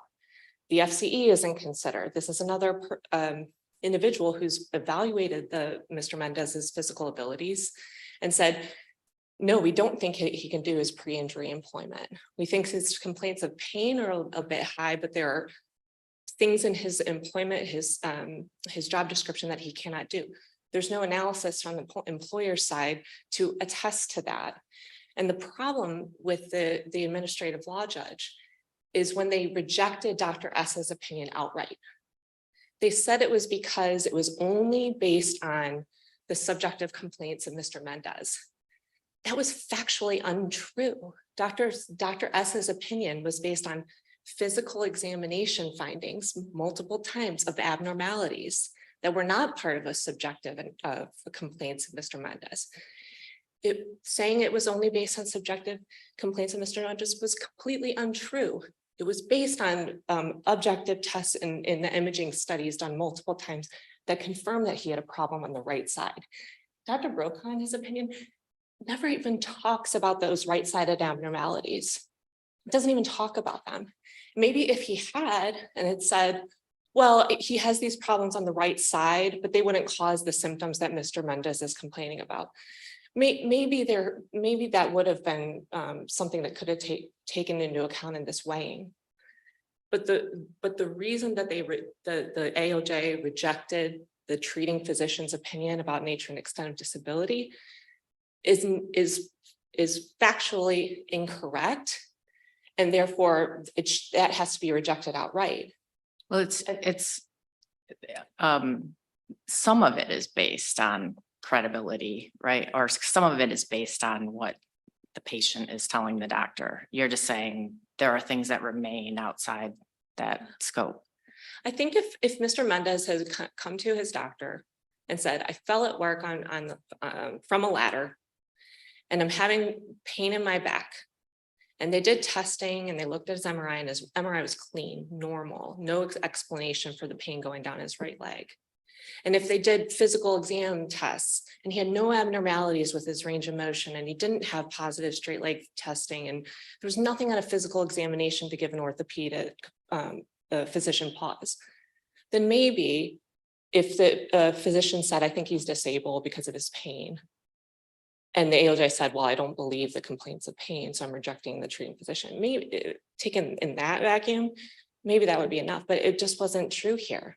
It wasn't supported by all the records. What's your response to what your opponent said about the two MRI question that I asked? The second one seems to be a cervical MRI. Is that a different problem? And is it true that your client never claimed benefits as a result of injuries to the neck? I don't have his claim forms in front of me, Your Honor. I don't think it was part of the determination. I'm sure if a physician determines that cervical condition is due to the fall, we might be back in litigation on a maybe a request for medical benefits based on that, but we're not there yet. But it is true what he said. Dr. Amini thought, based on the MRI findings of the cervical, that he was probably a surgical candidate for that.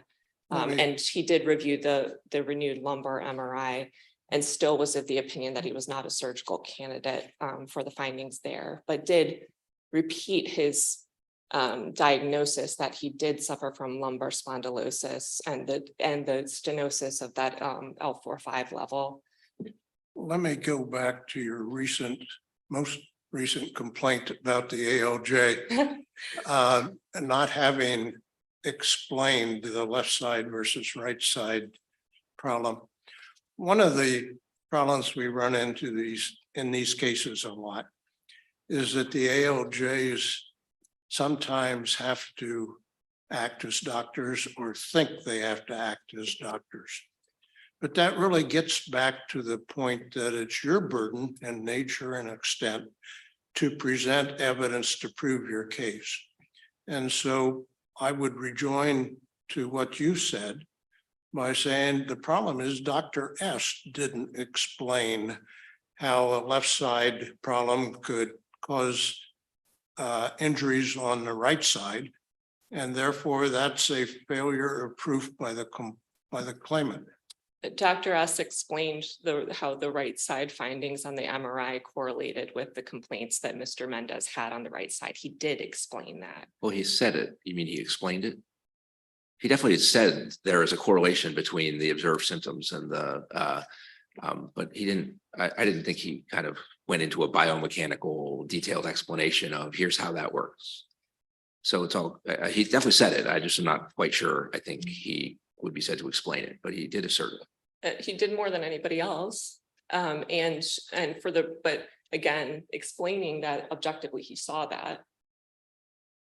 For the administrative body to reject his opinion outright, saying that it was only based on subjective complaints with Mr. Mendez, that was factually incorrect, because he did explain the right-sided problem on the MRI, and he did explain that there were positive straight leg testing that he did on his orthopedic exam.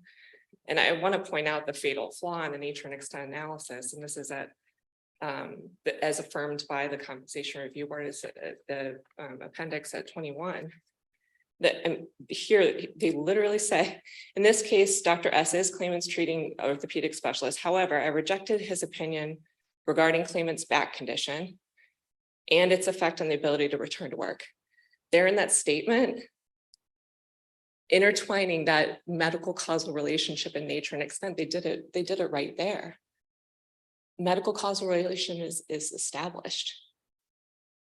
They yet again say they're rejecting his opinion about what the condition is. Too bad. Legally, his lumbar condition is related to the work injury. The only opinion as to whether he could work due to that condition is Dr. S. And Mr. Mendez did prove by a preponderance of the evidence. There should have been a Logan analysis, but on this record, the only conclusion is that he was temporarily and totally disabled. I thank you for your time. Good to see you. Thank you very much. Thanks, Ms. DeSmiter and Mr. Villarreal. Did I say that right? For your briefing and for your arguments today. The case will be submitted and we are adjourned. All rise.